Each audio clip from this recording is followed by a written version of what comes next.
This is case number 276 on the count in the matter of Fabian versus Encinas. Parties have been sworn in. Judge, you may be seated.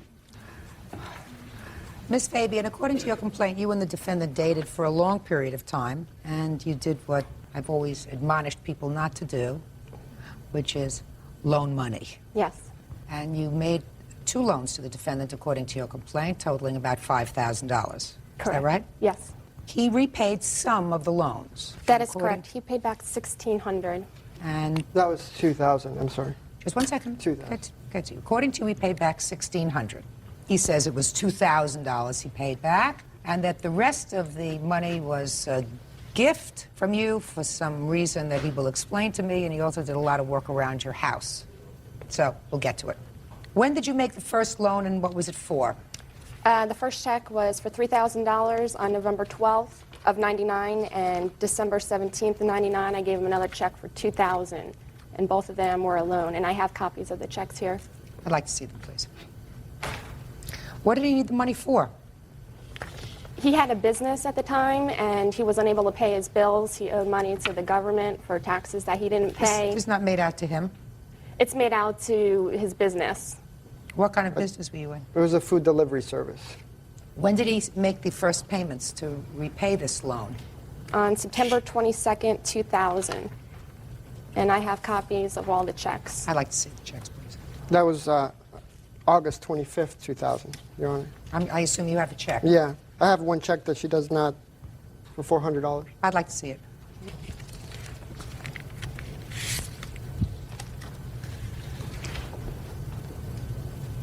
And the money I did receive from him, I had a difficult time getting. I had to keep calling him up. Just a minute, I have a check here for $400 that you don't list. Would you show this to her?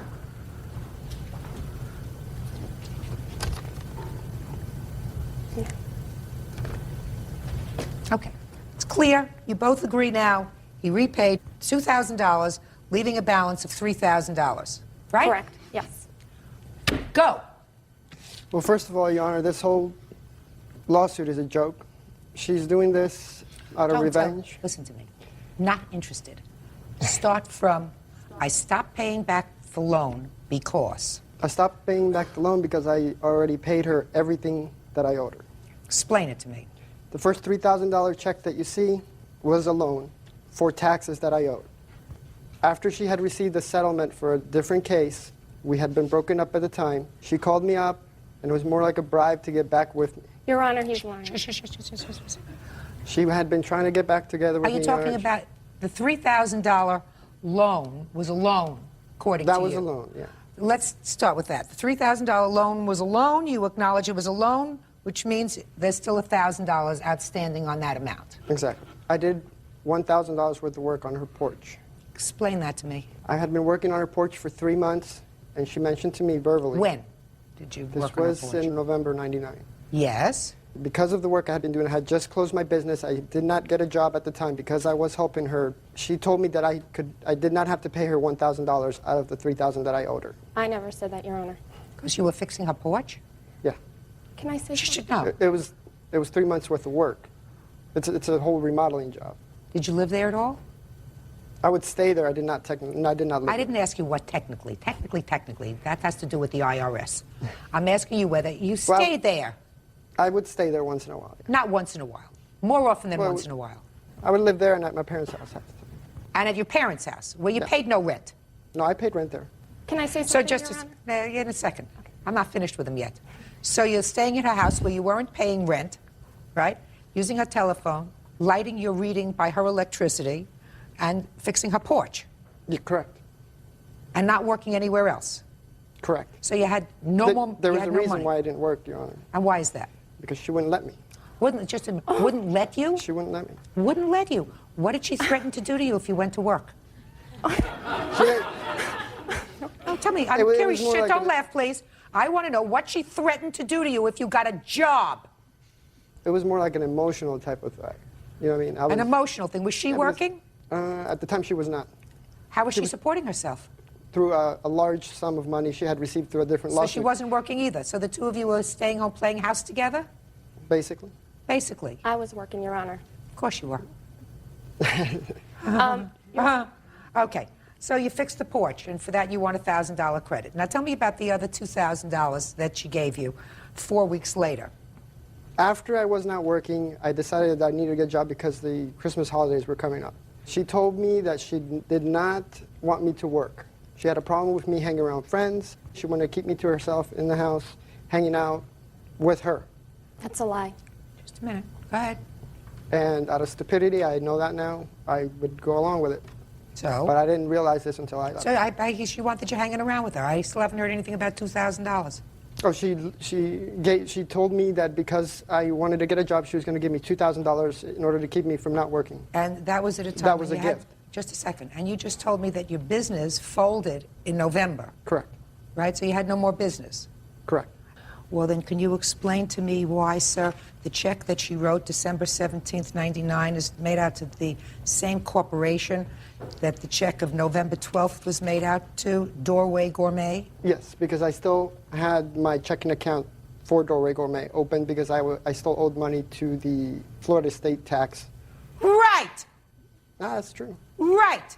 So the money was not so that, according to you, it was Christmas time and you had to buy presents, and that's why you had to go back to work. Stop shuffling, sir.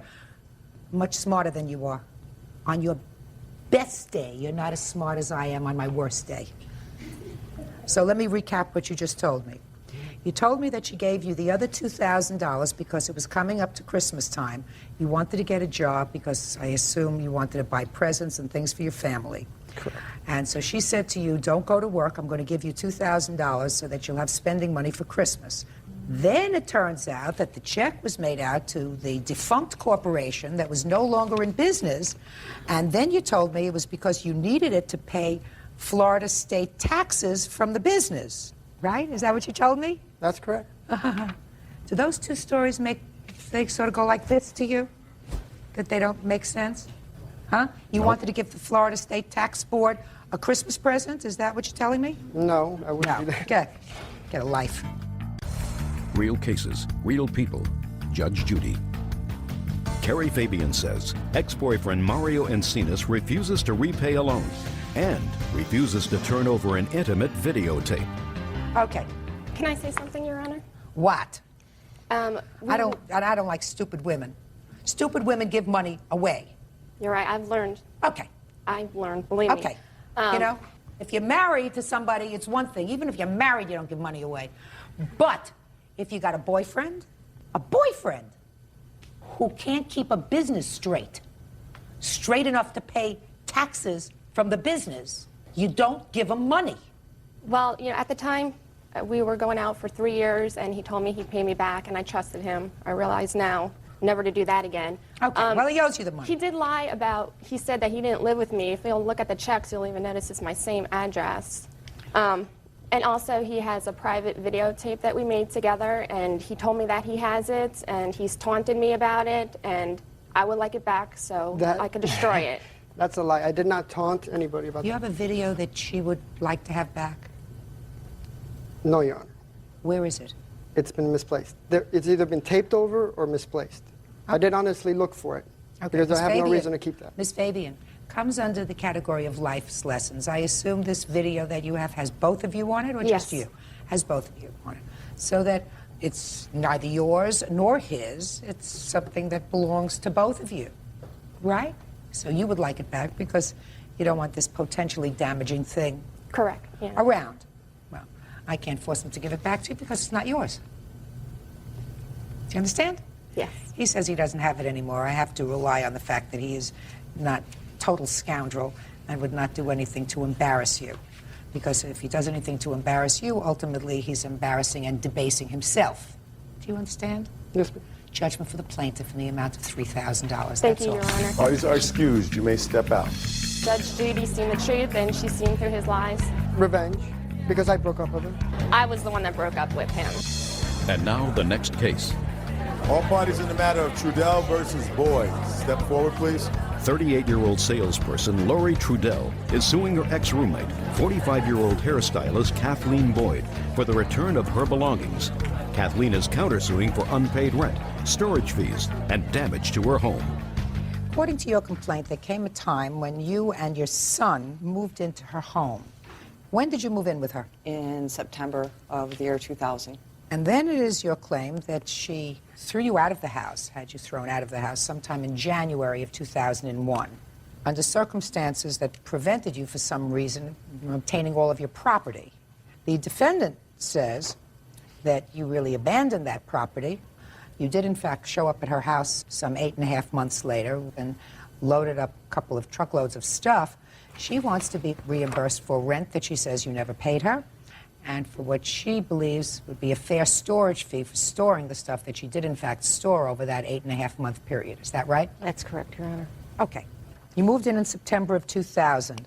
Under what circumstances did you leave in January of 2001? She had me removed by 2 undercover police officers, and 5 days later, I was given an order of protection saying I could not go back to her home. Excuse me, Your Honor. Yes. She was removed by the sheriff's detectives because she had used my car to commit 2 felonies. When was that? On December 8th, she took my car and drove to the home of an ex-boyfriend of hers and broke in. How do you know that? She told me she was going to do it because he had money, and she owed me money for rent, and she was going to try to pay me with money that he had stored in a beer ball. How do you know she did, in fact, commit that burglary? When I got up in the morning, my car was gone. I said to myself, oh no, Lori never got up that and took off with my car before in the morning. Sure enough, she showed up and she was dragging bags full of money, change. Change. And Did you have a discussion with her about the change? she said she was going to take it to the bank and cash it in. Now, did there come a time that the police came to your house? Yes, on January 11th. And they wanted to question me about the incident in December. They told me I wasn't in any trouble. She had been spotted in the car that morning on her own without Did you show me them there. where the change was stored, or had the change already been cashed? Change had already been cashed. Did she Your give you Honor. the money from the change? She gave me some money from the change. And the money that she gave you from the change was for money that she owed you from rent? Rent and all sorts of different things. How much did she give you? $200. Were you arrested for burglary on the 11th of January? Yes, Your Honor, I What's was. the disposition of that case? All charges have been dropped, and I have a conditional discharge for a year. The thing Well, no, all was, charges weren't dropped if you have a Oh, conditional I'm sorry. discharge. I'm sorry. The thing was I did use Kathleen's car. Kathleen asked me to do this. I gave her all of the money, and there was some jewelry that I did take from there that Kathleen wanted to keep. I was upset because it was my boyfriend's gifts to another woman, and Okay. he has forgiven me, and everything's over with. Okay. And it was at that time that you got a protective order, is that right? Yes, because I'd like to see a copy of the protective order.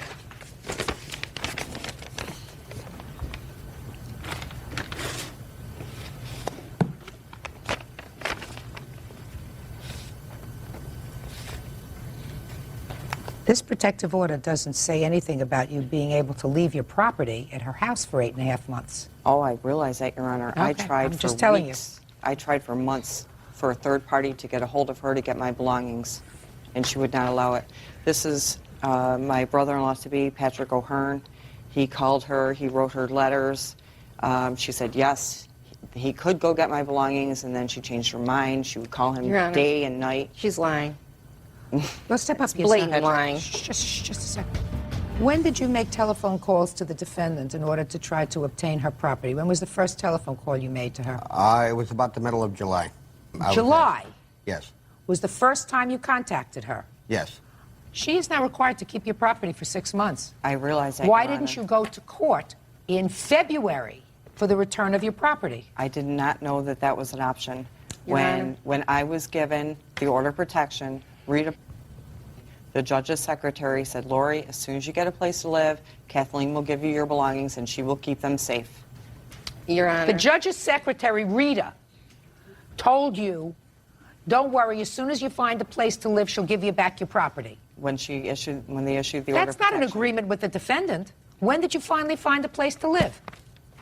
I was in a shelter for about 2 months. Yes. April, beginning of April. Well, That's what when effort his did brother you... was trying to make phone calls with her. No, he didn't start calling till the summertime, No, 6 months his later. brother, my I don't- fiance. No. That, just a minute. Pat That was the person's first not... one that Shh. called. Excuse Excuse That me. person's not here. In any event, Ms. Trudell, she is under absolutely no obligation to safeguard your property for 6 months or 8 months while you find a place to live, and that is irrespective of what Miss Rita had to say. Miss Rita cannot make a contract with her, and you had no agreement with her. You did, in fact, get some of your stuff back. Is that right? Mostly ruined. Yes, Your Honor. Well, she is not responsible for storing your property. If you had an order of protection that was issued, then what you do is, the very next day, you go into small claims court and you sue her for the property. But you don't wait 9 months to do that. I wanted to wait, Your Honor, until this case was closed, and the judge told me I could go get my belongings. You mean until the burglary case was closed? That may be, but she is not a party to that. I Now I'll see understand what that. piece of paper. You may have a piece of paper that sheds some Yes, additional light on I it. did have her served by the Sheriff's Department. Can I see the paper? Sure.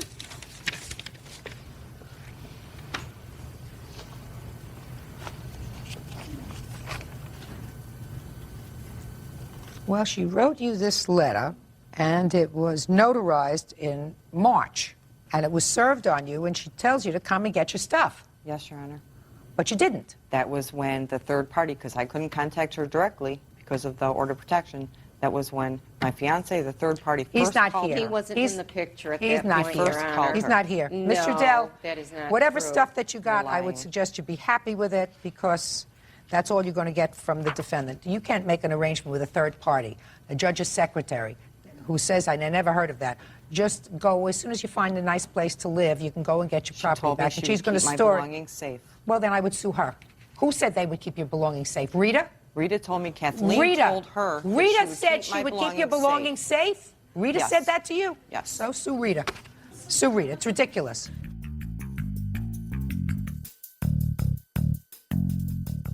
Now I'm going to get to your claim of rent, storage fees, and damage to the home, Miss Boyd. And let me explain to you why you're going to get nothing. Because based upon your own testimony, you were in receipt of stolen property. Based on your testimony, you knew where she got this change from. You knew she had stolen it from somebody else's home. And I'm quite frankly astonished that the police didn't pursue that matter. But that's up to the police. In any event, you got whatever money you're going to get. Goodbye. On the matter of Brody versus Koenigs Connect. Parties have been sworn in. Judge, you may be seated. Ladies, have seats, please. Mr. Brody, you went over to a friend's house to visit. You pulled your car into your friend's driveway, right? That's correct. The defendant also lives in the house. She arrived sometime later. It is your claim that she pulled her car right up to the bumper of your car, gave it a little bit of a nudge. Nudge? Nudge? No. Nudge. Thank you. Nudge is what I am. No. No, nudge is what call you for. are. Nudge. And she damaged the back end of your car. Yeah, the rear bumper. The rear bumper of your car. You wanted to pay the damage. When did this happen? It was June 2nd, What time did you arrive at your friend's house? about 6 or 7 p.m. after dinner. We'd gone out to pick up dinner. And was yours the only car parked in the driveway? When I parked the car, yes, it was. When did you see any damage to the car? We came outside about 11 o'clock. What happened is that she had come home while we were inside, obviously. And we went outside, the witness and I, and one of the roommates who had her keys. At this house, the parking is a very difficult situation, so all of the roommates leave their keys downstairs and everyone has permission to move each other's cars. So we went outside and... Because you wanted to leave? Yes. Okay, go ahead. So when we got outside, I saw that the cars were parked in very close proximity. Her front bumper was touching my rear bumper, and it was dark out. So I had him move her car back and shine her headlights on my rear bumper. And as he backed up, I saw scratches and chips on my bumper that hadn't been there before line up with her metal license plate as he backed off. What kind of car did you have? I drive a Volvo S70, And what kind of car does she drive? a Ford Explorer, Big car. big car. Did you speak to her about it? Yes, we went inside, and one of the roommates got her from upstairs. She came downstairs, and I asked her if she knew if she may have touched my car. And she said, indeed, she had. She had tried to move it forward a couple feet. Ludicrous. I don't want to hear you yet. I'm sorry. She tried to move it forward a couple feet because she was sick of getting tickets for having her car hanging over the edge of the driveway because it's the city's property and you can get tickets for that. And she also said that she thought that people did that all the time, and she thought she could move it because her car was an SUV and mine wasn't, so she didn't think it would be a problem. And I told her that there was damage on my car that hadn't been there before, and I expected her to pay for it. She said that was okay. She apologized. She asked me if I knew how much it was going to be. I told her that I didn't, but I thought it would probably be a couple $100s. I offered to let her go outside and look at the damage. She declined to do that. I told her that I'd call her with an estimate. She said that was fine, gave me her phone number, and I left. And did you call her with an estimate? I called her 11 days later with an estimate for $307, which I have right here.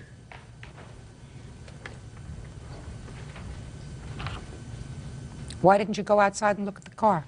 First of all, he had never Hold on asked. just a second. I asked you a question. My question to you is, why didn't you go outside to look at the car? Well, there's a problem with that statement, and that is that he never asked me to go out and look at the car. Did he tell you that he believed that your car had caused damage to his? No, all that he said was that, you know, I noticed the cars were very close. If there should be a problem, can I give you a call? And I said, absolutely. Here's my phone number. I knew that there wasn't any damage done because I knew I hadn't hit his car. I expected to hear from him if there was a problem. 1 day, 2 day, 3 day, 5 days later, no call. I assumed there was nothing wrong and that I was indeed correct, that I hadn't damaged his car. All of a sudden, That doesn't 2 weeks answer my later- question. Clearly, when he came inside and spoke to you, you had some indication that he believed that there might be some damage to the car. Clearly, because you just told me you waited 1 day, 2 days, 3 days, 4 days, 5 days. So an intelligent person would say, well, let's go outside with some flashlights and take a look at it right now and see if, in fact, there was any damage. So I'm going to repeat my question. Why didn't you, at that point, go outside and take a look at the car? Because he didn't say there was any risk of damage, and so I didn't think So there you was just anything gave to him look your at. phone number because you thought he wanted your phone number? Well, you know, he is kind of cute. You never know. Maybe we can go on a date. I'm kidding. Anyway. I'm not. Judgment for the plaintiff in the amount of $307. That's all. Ooh, parties are excused. You may step out. Well, I'd just like to give a shout out to my E-Town girls, all my UMich girls, 6 Bart and K13 family. Mwah. Well, I think Judge Judy's big line is beauty fades, but dumb is forever. And as soon as her beauty fades, I think she'll just be dumb forever. And now the next case. All parties on Hugin Merrill versus Leyugan. Step forward. 46-year-old nurse Michelle Morell and her daughter, 16-year-old Jessica Hugin, are suing Jessica's former friend, 18-year-old student Ann Leyugan, for keying her car at school. What is your name? Michelle Merle. How are you related to her? I'm her mother. And this was your car that was involved? It's her car, but I'm the registered owner of it, but it's Okay, her that's car. why you're here. Yes. Okay, but you had nothing to do with this case. You didn't see anything. You weren't there. No. Good. Have a seat. According to your complaint, the defendant used to be a friend of yours. She's no longer a friend of yours. You started dating a boy that used to be her boyfriend. Yes. Is that right? That's correct. And according to you, that's when the trouble started between the two of you, and the defendant keyed your car. And this was at the school parking lot. Yes. So tell me what happened on that date. I went to the school to pick up a friend, and she had decided to go with someone else, and so I was getting ready to leave, and I saw Ann's car at the end of the parking lot, and I did not want another incident like the first one that had happened, and so I turned around and went back to the school, and I got out of my car, and I saw Ann following me into the school, and so I just kept walking, and she's behind me saying that I'm going to knock your teeth out, and so I just kept walking into the school, and I went into the office, and I saw Ann and her sister walk by the office, look at me, and then they turned back around and went outside of the school. I was on the phone with my mom at that time, and then I went to the windows, and I had saw Ann and her sister walk by the driver's side of my car, and then that's it. That's what you saw? Yeah. There came a time when you went back outside to your car? When my mom and her friend had shown up at the school. So you waited inside until they came? Yeah. And the reason you called your mother was to sort of escort you out of the school? Yeah. Because you were afraid of a confrontation with her? Yeah. And describe what you saw when you went to your car. My mom's friend actually had noticed the side of the car. Don't tell me what anybody else noticed. Tell me what you saw. I saw that the whole entire side of my driver's side had been keyed, from the front of the car to the end of the car. Real cases, real people. Judge Judy. 16-year-old Jessica Hugin says former friend, 18-year-old Ann Leyugan, keyed her car and is denying the charge. Let me see the photographs, which I'm sure you have.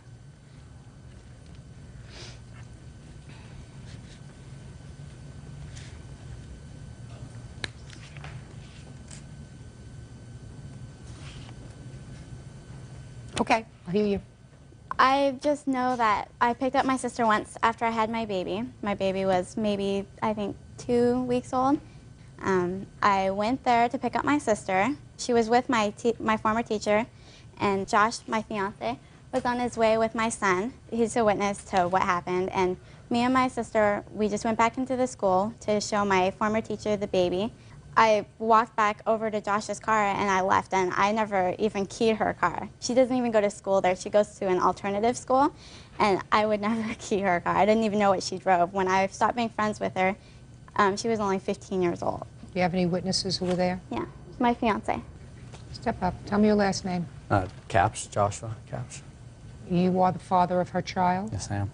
What time did you arrive at the school that day? No later than after Ann showed up. She was outside, and I saw her sister talking to her former teacher. Approximately what time? Like 2:36. So before you arrived, you don't know what she was doing? No. So she was there alone with her sister? Yeah, and Mrs., which was the teacher. Outside when you saw her? Yeah. And after you saw her, you showed Mrs. the baby? Ann and her sister came up to me right when I parked in the parking lot. They told me that they were going to run inside and show Mrs. her son, and they went inside and came right back out. When you arrived, the girls had already parked their car? Yeah. And was standing outside the school? Yes. She came up to you in the parking lot? Ann and her sister did, yes. Took the baby and went back inside? Yes. Then came outside? Mm-hmm. Did you wait for her? Yeah. Did she leave with you or with her sister? She took her car, and she took her sister. She was there to pick up her sister, and I followed them. So she drove alone to the school if she was there to pick up her sister? Yeah. Why do you think that she would make up this story about seeing you going over near her car? Because she's mad because I just stopped being friends with her. And yeah, but her car got keyed. There was a lot of people at that school that didn't like her, which is why she decided to drop out of that school and go to the alternative, because she didn't get along with a lot of people. She wasn't there that long. She wasn't at school that long that day. I don't know how long she was there. Well, she didn't go to school there. She wasn't there for the whole day. Well, I went to pick up my sister. Talking about her. Step up, please. Did you see the car that morning? Yes, I saw the car the whole day until Jessie went to school to pick up her friend.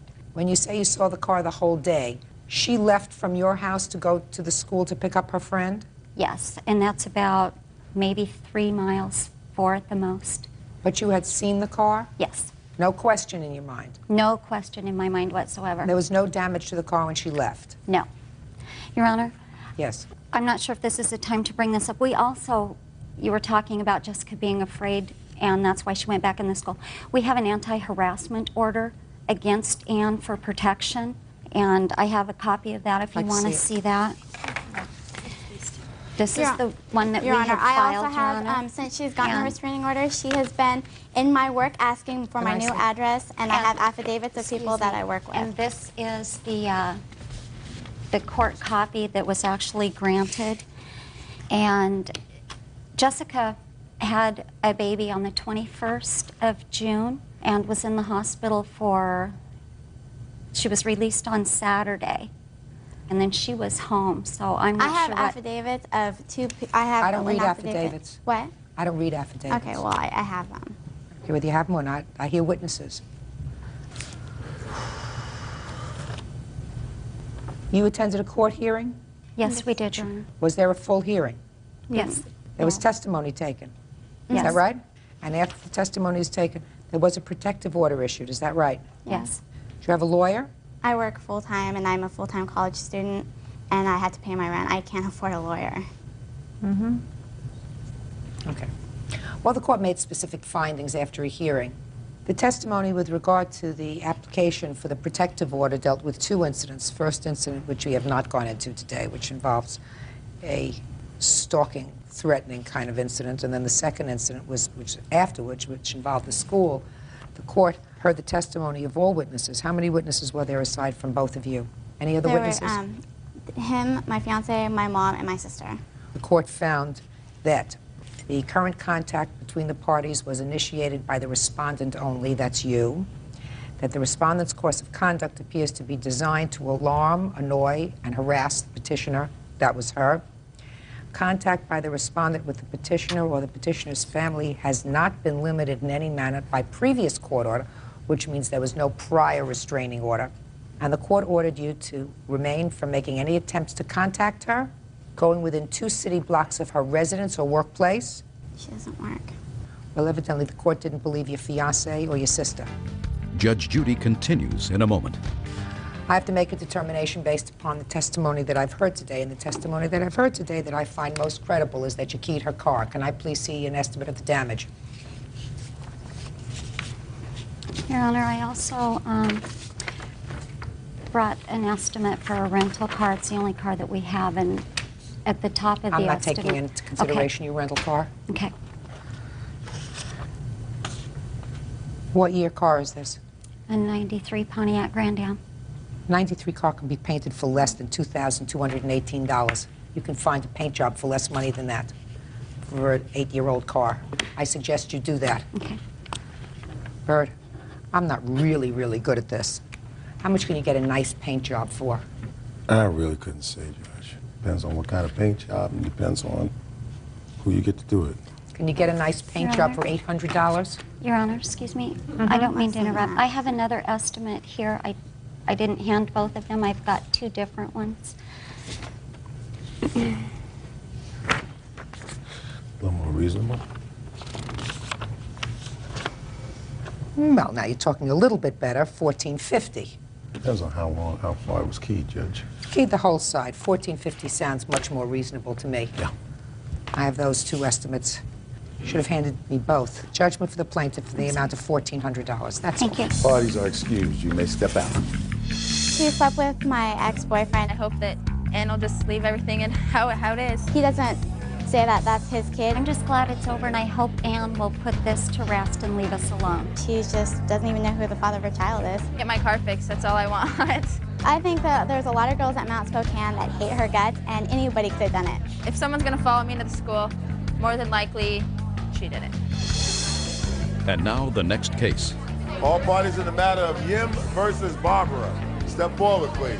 30-year-old clothing marketer O'Larry Yim is suing her ex-boyfriend, 41-year-old Patrick Barber, for the return of a computer.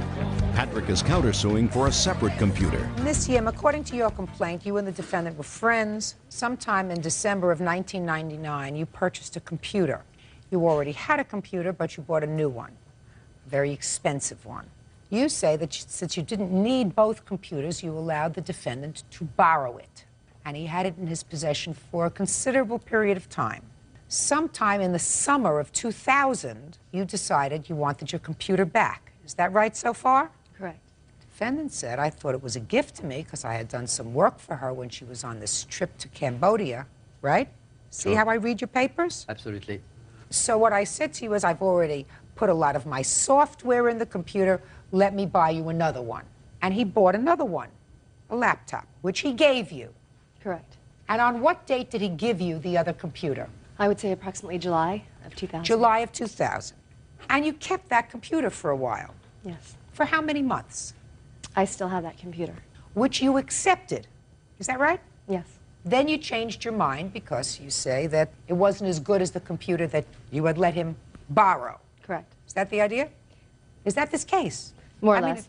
so now you want the value or the return of your more expensive computer. Yes. Wrong.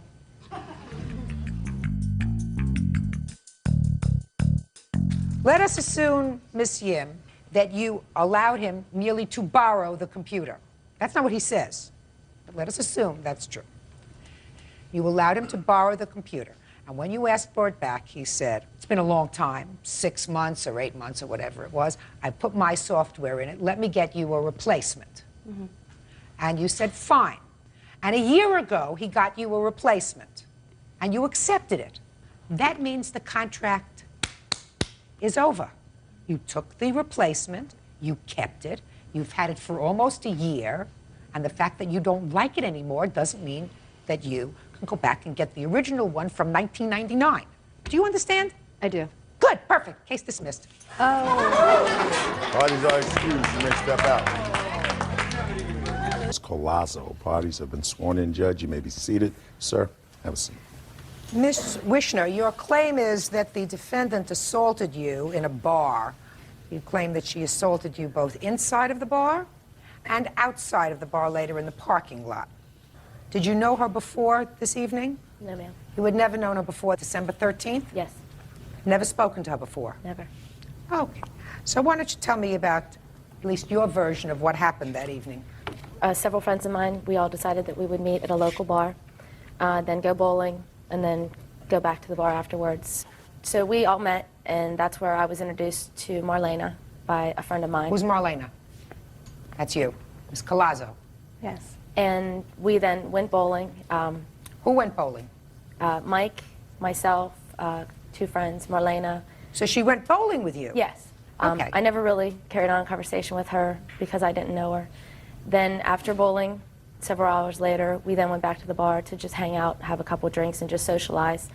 And that's when Michael had asked me that Kristen was coming down. Another girl was coming? Yes. And he had said that she liked him. He asked me if I would go along and say that I was his girlfriend. I said, that's fine. Marlena was on the other side of the bar, sitting with Kristen. They were carrying on a conversation. So Marlena, Ms. Colazzo, was sitting at the other side of the bar with this girl who had a crush on Michael. Michael. Yes. Okay. Got to get me a scorecard here. Michael and I were standing there talking, and before I knew it, Marlena had come up behind me, grabbed the back of my hair, and yanked my head back, and began to yell at me and call me a liar and said that I had lied to her.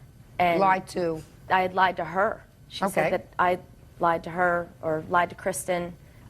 Michael had asked her to leave, so she had left the bar. From there, Kristen came up to me. She's like, I'm really sorry. She's like, you know, we were just standing there having a conversation. She's like, Marlena was supposed to come up and confront you and Michael about the situation, if you were lying or not. She's like, I never expected her to pull your hair. So Ms. Colazzo left because Michael told her to leave? Yes. And she left the bar? Mm-hmm. I wanted to know why she had pulled my hair. I went outside. I was standing there on the edge of the sidewalk. Her car door was open. She was getting into the car whenever I had asked her why she'd pulled my hair. How far away from you was she when you asked her that question? I don't know. Point to something in this room. She was probably like where the flag is behind you, the navy blue flag on the right-hand side. Okay, so pretty far away. There was a pretty good distance between us. Okay. I didn't leave the sidewalk. I stood there and figured that I would carry on the conversation. So you shouted to her, why did you pull my hair? Exactly. I just wanted to know. I didn't care. Why did you pull my hair? Is that what you said? Yes. Go ahead. From there, she had shut the car door and began yelling at me. I guess she felt threatened that Tell me what she felt. She shut the car door and started to yell at you. What did she say? She just called me a liar and said that I lied to her about the whole situation when I didn't lie to her. I lied, you know, to Kristen. And she approached me. So she left the car and came to you? Yes. Go ahead. From there, we continued to exchange words, and before I knew it, she had jumped on me and slammed my head up against the car. It was a Jeep Grand Cherokee. I did $400 worth of damage to the car with my head that she bounced off of it. From there, she continued to jump on me and beat on me. She had scraped my face with her nails, pulled my contact out of my eye, and every time I tried to get up and get away, she continued to jump back on top of me. I had a bruise on my left inner leg from continuing to fall. Numerous times I had asked her to get off of me, that I wasn't going to fight her. I tried pushing her away, and when I pushed her away, she then bit me on my hand. And I have pictures if you want to see. I sure do.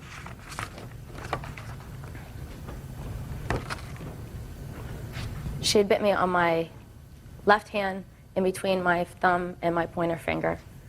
The pictures are really hard to see. I have scars on it from where she bit me. From there, finally somebody came outside and pulled her off of me long enough for me to go inside and call 911 and have the paramedics come. Okay, now you hit somebody's Grand Cherokee, and reading between the lines in your complaint, I gathered that somebody was forced to pay for the damage on the Grand Cherokee. Who was that? I had to pay $255.19. She was supposed to pay $220.19. And you want her to pay not only the $255.19 that you paid for the truck, but also for your injuries that you sustained as a result of what you claim was the assault. Okay, did you finish your story? I have all the medical reports, if you would like those. No, I don't need them yet, but I may, so keep them handy.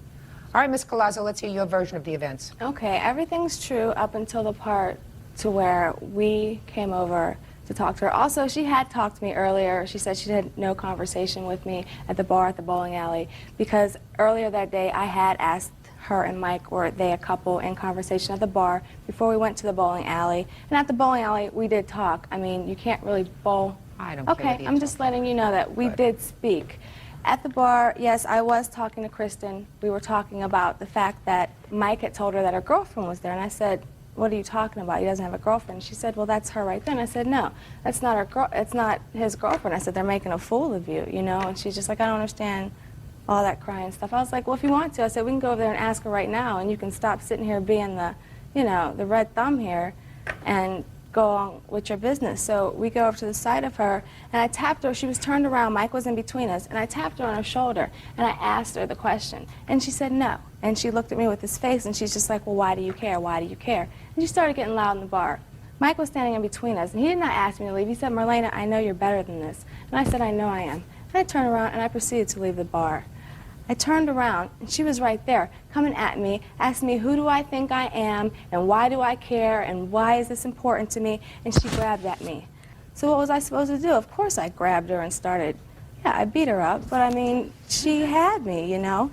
And we hit the car, we hit the ground, we rolled around for a little while, and she got someone's cell phone because she was on the phone outside making phone calls, calling me a this, a that, I'm going to jail just because I'm a stupid N-word and this, that, the next, and the other. And I'm like, whatever, I'll wait here for the police. The police came. He said, are you the person who called the police? Can I see the police report, please? Real cases, real people. Judge Judy. Stephanie Wishner says she was assaulted by Marlena Collazo during an argument at a bar. Stephanie claims Marlena rammed her head into the side of a truck. So you left before the police arrived, is that right? No, I left after the police got there. He pulled up right in front of the bar. I was still out front. He looked at me and he said, are you the one who called the police? I said, no. I said, I'm just trying to get my things and leave. He said, okay. And he went inside to talk to her. Well, according to the police, you left before his arrival. Why didn't you hang around and speak to the police officer? I was right there when he pulled up, and he asked me, he said, are you the one who called the police? No, I'm not the one that called the police, but I know about this incident. You knew why the police were there, right? Yeah. So why wouldn't you stay around and give your version of the events? I didn't feel it was necessary. No? Take any prescription medication? Do I take prescription medication? Do you take any prescription medication? No. There's no excuse for this. There's no excuse for this kind of an assault. This wasn't a single assault. This was clear. She beat you up. Okay? And she has to be responsible for that. But you also, it seems to me, have some responsibility. There's no question that two of you had been drinking that evening because you started out at the bar, then you went to the bowling alley where I'm sure you were drinking beer or whatever else they serve there, then you go back to the bar and you're drinking some more. So I'm sure that both of you were feeling a little bit loose. Would that be a fair statement? Yes, we were drinking. Okay. That doesn't give you this. You understand that? Yeah. And you got involved with something that had absolutely nothing to do with you. You're talking to Christina. Christina wants to know if this boy is actually dating this girl. What does that have to do with you? And what do you have to start trouble for? You tell this girl that they're making a fool out of her? I mean, is that what a mature person does? Well, they were. What does that have to do with you? So, you had to pay for the truck? That's part of the cost of being stupid and going out and following her outside. As far as your medical bills are concerned, now I want to see your medical bills and the reports. This is the hospital report. This is the medical. You didn't see the doctor, I assume, Ms. Collazo, because you went home before you even spoke to the police. Is that right? That's it? Yes. I went home and I went to bed. Went home and went to bed. Did you go to work the next day? Yes, I did. So I assume you weren't injured. Not to the point where I felt I needed medical attention. Well, tell me how you were injured at any point. Okay, I had scratches all over my neck. Did you have any photographs of that? Did I know I was going to court? No. Did you? If you had hung around Ms. Collazo and spoken to the police, maybe you would have known. Nothing more unseemly than women who drink. Medical bills total $1,160. Can I speak right now? Mm-hmm. We had a criminal case. She already tried to get me for harassment, but the judge in Pittsburgh dropped the charges. Well, I'm not dropping the charges. As far as I'm concerned, madam, you owe her $1,160. Judgment for the plaintiff. Parties are excused. You may step out. I'm tired of seeing her in court. This is my 3rd time, and hopefully I don't have to see her ever again. I really think she was out looking to just start something. And I was the lucky person. And now the next case. All parties in the matter of Passariello versus Stillwell. Step forward, please. Kalia and Vito Passariello are suing DJ company owners Jennifer and Eric Stillwell for ruining their wedding video. The Stillwells say the video was free. Mr. and Mrs. Passariello, you were getting married, and you hired the defendants as DJs for the wedding. Is that right? Correct. And how many hours was the reception? We had hired them to play for 3 hours. What did your contract provide for? $210. Not a lot of money for 3 hours, right? Average where we live. Okay. How did you find them? Did you find them through an advertisement, or did somebody recommend them? In the phone book, an advertisement in the phone book. Okay. Had you asked for any recommendations? We only had 2 months to plan our wedding, and in their advertisement, it says that they do a videotaping for free, and since we were in a hurry, we decided to go with them because we also wanted the videotape, so we chose Let them. me see the ad, please. We actually have 2. Just a second. So $210 was for the DJ. How many people? 1 DJ or 2? They told me that there would be 1 DJ, but there would be someone there helping him. And was there? There were 2 other people there with him. Okay. So that's a pretty reasonable. Right. So you're not complaining. Your lawsuit doesn't complain about the DJ services. Your lawsuit says that they were to provide you your event videotaped free. Correct. That's what the ad says. Right. But not the DJ services. The DJ services you paid for. Right. The video was free. And what you're complaining about is the quality of the videotape. Right. Right? And some of the service. Well, you never like everything that a DJ does, Ms. Passariello. They lost our first dance song, and they also asked me to make up a song list, and the song list was not played. And we had picked out special music for the cake cutting, and it was not played either. Ms. Passariello, listen to me very carefully. I have made a lot of weddings. Never is perfect. Did you fire them? Well, I couldn't send them home and have no entertainment. Of course not. So you kept them for the 3 hours. Right. Fine. So you got your service provided for, because what you're suing them for is not $210. You're suing them for $2,110. You're suing them for 10 times as much as you paid, because you say they spoiled your day because of the video. It wasn't just that the day was spoiled. My husband is from New York, and his family was not able to attend, and we were counting on this video to include them so they could see, and it's so embarrassing. We cannot. Then you should have hired somebody who was a professional videoer. Well, their ad shows professional this, professional that, and they actually have it in a higher printing that your video service is free. Yes, but they're standing Mr. Passariello, it's ludicrous to believe that you actually thought that you were going to get both a professional DJ and a helper for 3 hours, plus a professional video, all for the bargain price of $210. That's average where we live. It's not low, it's very average. So what you're telling me is you can get a professional DJ and a professional video. I don't know about a professional video. You're not following what I'm saying, madam. It's ludicrous to believe that you could possibly expect a professional DJ plus a professional video. They agreed to provide a video. They provided you a video, madam. You may not like the video. Can I show you the video? No, I'm not interested. It's awful. Just a second. You should have hired a professional photographer if you wanted a professional video. How is somebody going to do a DJ, pay attention, professionally, as well as videotape an event to your liking, right? You want 2 professionals for $210.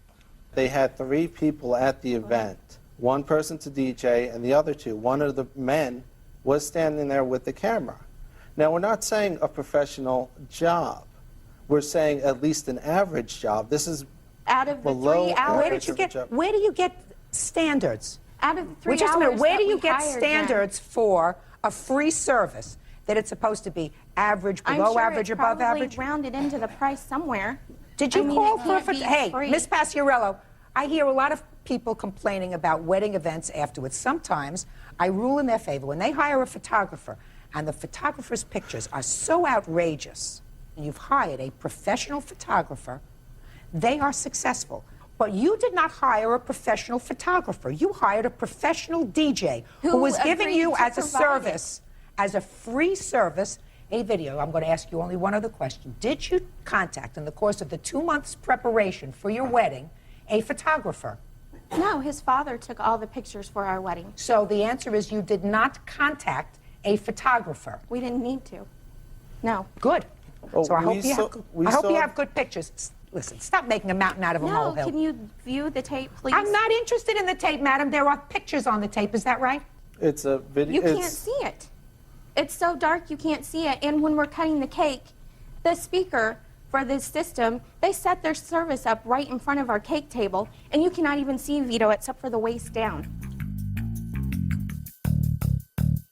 You hired a DJ. But they You got a agreed to free- provide another service. They provided another service. No, they they gave didn't. you a video. And the fact that, Miss Paciarello, you're not going to get a dime. Understand that.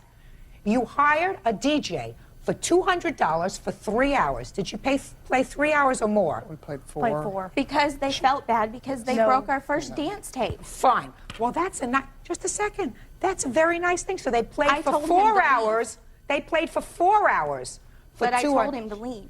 No. Yes, we did. He asked us several times if we wanted him to stay for a half an hour for 35 or a full hour for 70, and I told him no, because there was only like Just a 30 second. people left. Just a second. So are you telling me they didn't stay for 4 hours? They did, but I didn't tell him to. I told ask him he could Miss leave. Paciarello, get this straight.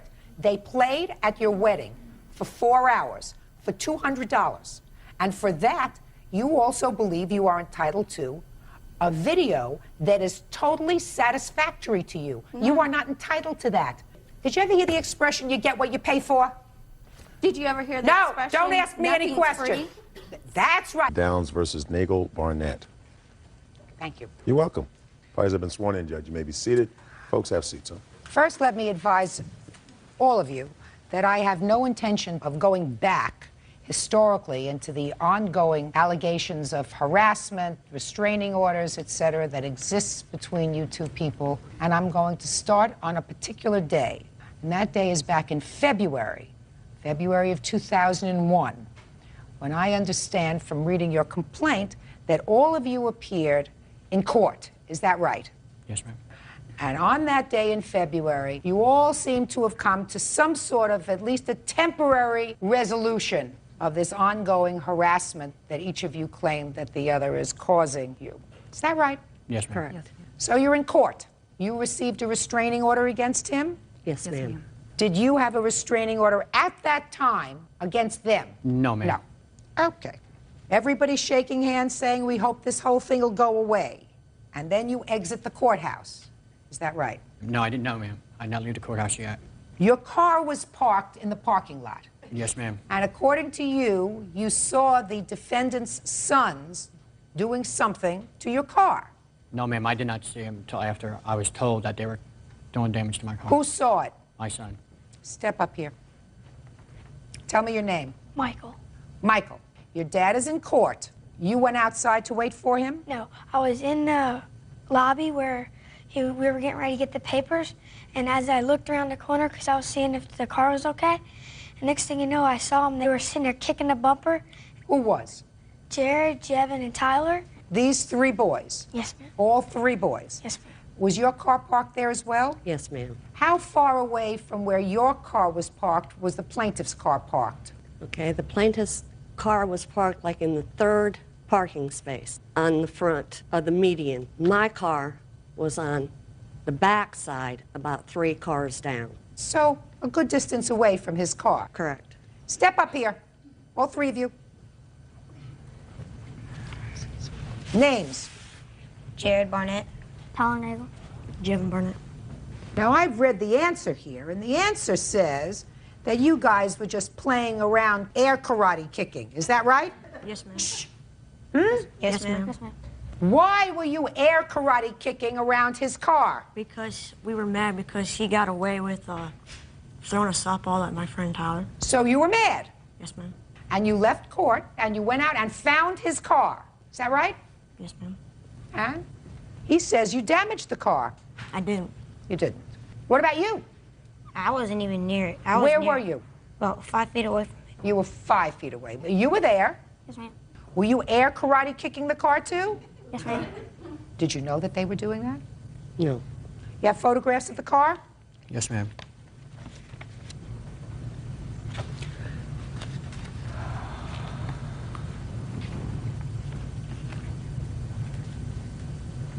Where were your parents when you were kicking this car? They were just leaving. Were they inside the courthouse when you went outside? Yes, ma'am. You went outside first. Yes, ma'am. We were going to the car. Hmm? We were going to our car. Which car? I was going to my car. But you weren't going to your car. Yes, I was. Well, what did you stop at his car for? We got mad, and so we just started to pretend. When did you get mad? Between the courthouse door and the time you got to his car, tell me approximately when you got mad. I was mad Inside the courthouse? Yes, ma'am. So you didn't just get mad, you were mad before you left the courthouse. Yes, ma'am. And what about you? Were you mad or you just following? I was mad too, ma'am. What were you mad at? For him getting away. Getting away with doing what? Throwing a softball at me, ma'am. And is that what this case was about that you were in court about? Yes, ma'am. Were you hurt when the softball hit you? Yes, ma'am. Where did the softball hit you? On my bottom lower lip on the left. Mm-hmm. And I've got a scar. And what happened? Did the judge dismiss that case? Yes. So your sons were angry? Yes. You subsequently got a restraining order against them in March. Yes. Mm-hmm. So that then there are now mutual restraining orders. Yes, ma'am. Correct. Okay. Ma'am. My attorney's paralegal. I have an affidavit from her saying that she was there and No. seen it. No. I only take witnesses, not affidavits. Well, she could not be here today because she was at a case with my attorney. That's not my problem. That's your problem. I don't take affidavits. But I believe your son, and I don't believe the fact that they were angry and they just went outside and air karate kicked it, and as a result of something else, your car got damaged. Car looks like a relatively new car. Is it a new car? Yes, ma'am. It's a 2000 Buick Regal. Yeah, and you get absolutely no satisfaction air karate kicking a car. You get satisfaction when you actually kick it, right, Bird? That's right. That's right. Real cases, real people. Judge Judy. Anthony Downs says 11-year-old Tyler Nagel, 11-year-old Jared Barnett, and 13-year-old Jevin Barnett vandalized his car. The children deny the charge. So how much did it cost you to fix the car, sir? I have a lot of different bills here. Is it $500? Or That was what we had to pay at the end, yes, ma'am. was your deductible? Yes, ma'am. Okay, that's what I thought.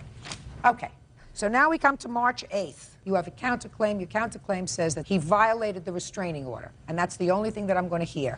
Somebody want to tell me about it? We do not deny that the boys were in a place where they should not have been, but we are denying all the allegations. Good, and I find that they kicked his car. I find that based upon several things. Quiet and listen. Okay. I don't believe them that they never came into contact with the car with their shoes or their feet. I believe that they were angry because little brother over here got hit with a ball. They felt it was his fault. Judge dismissed the case. They went outside, and little boys don't get any satisfaction air karateing a car. They get satisfaction if they actually come into contact with the car.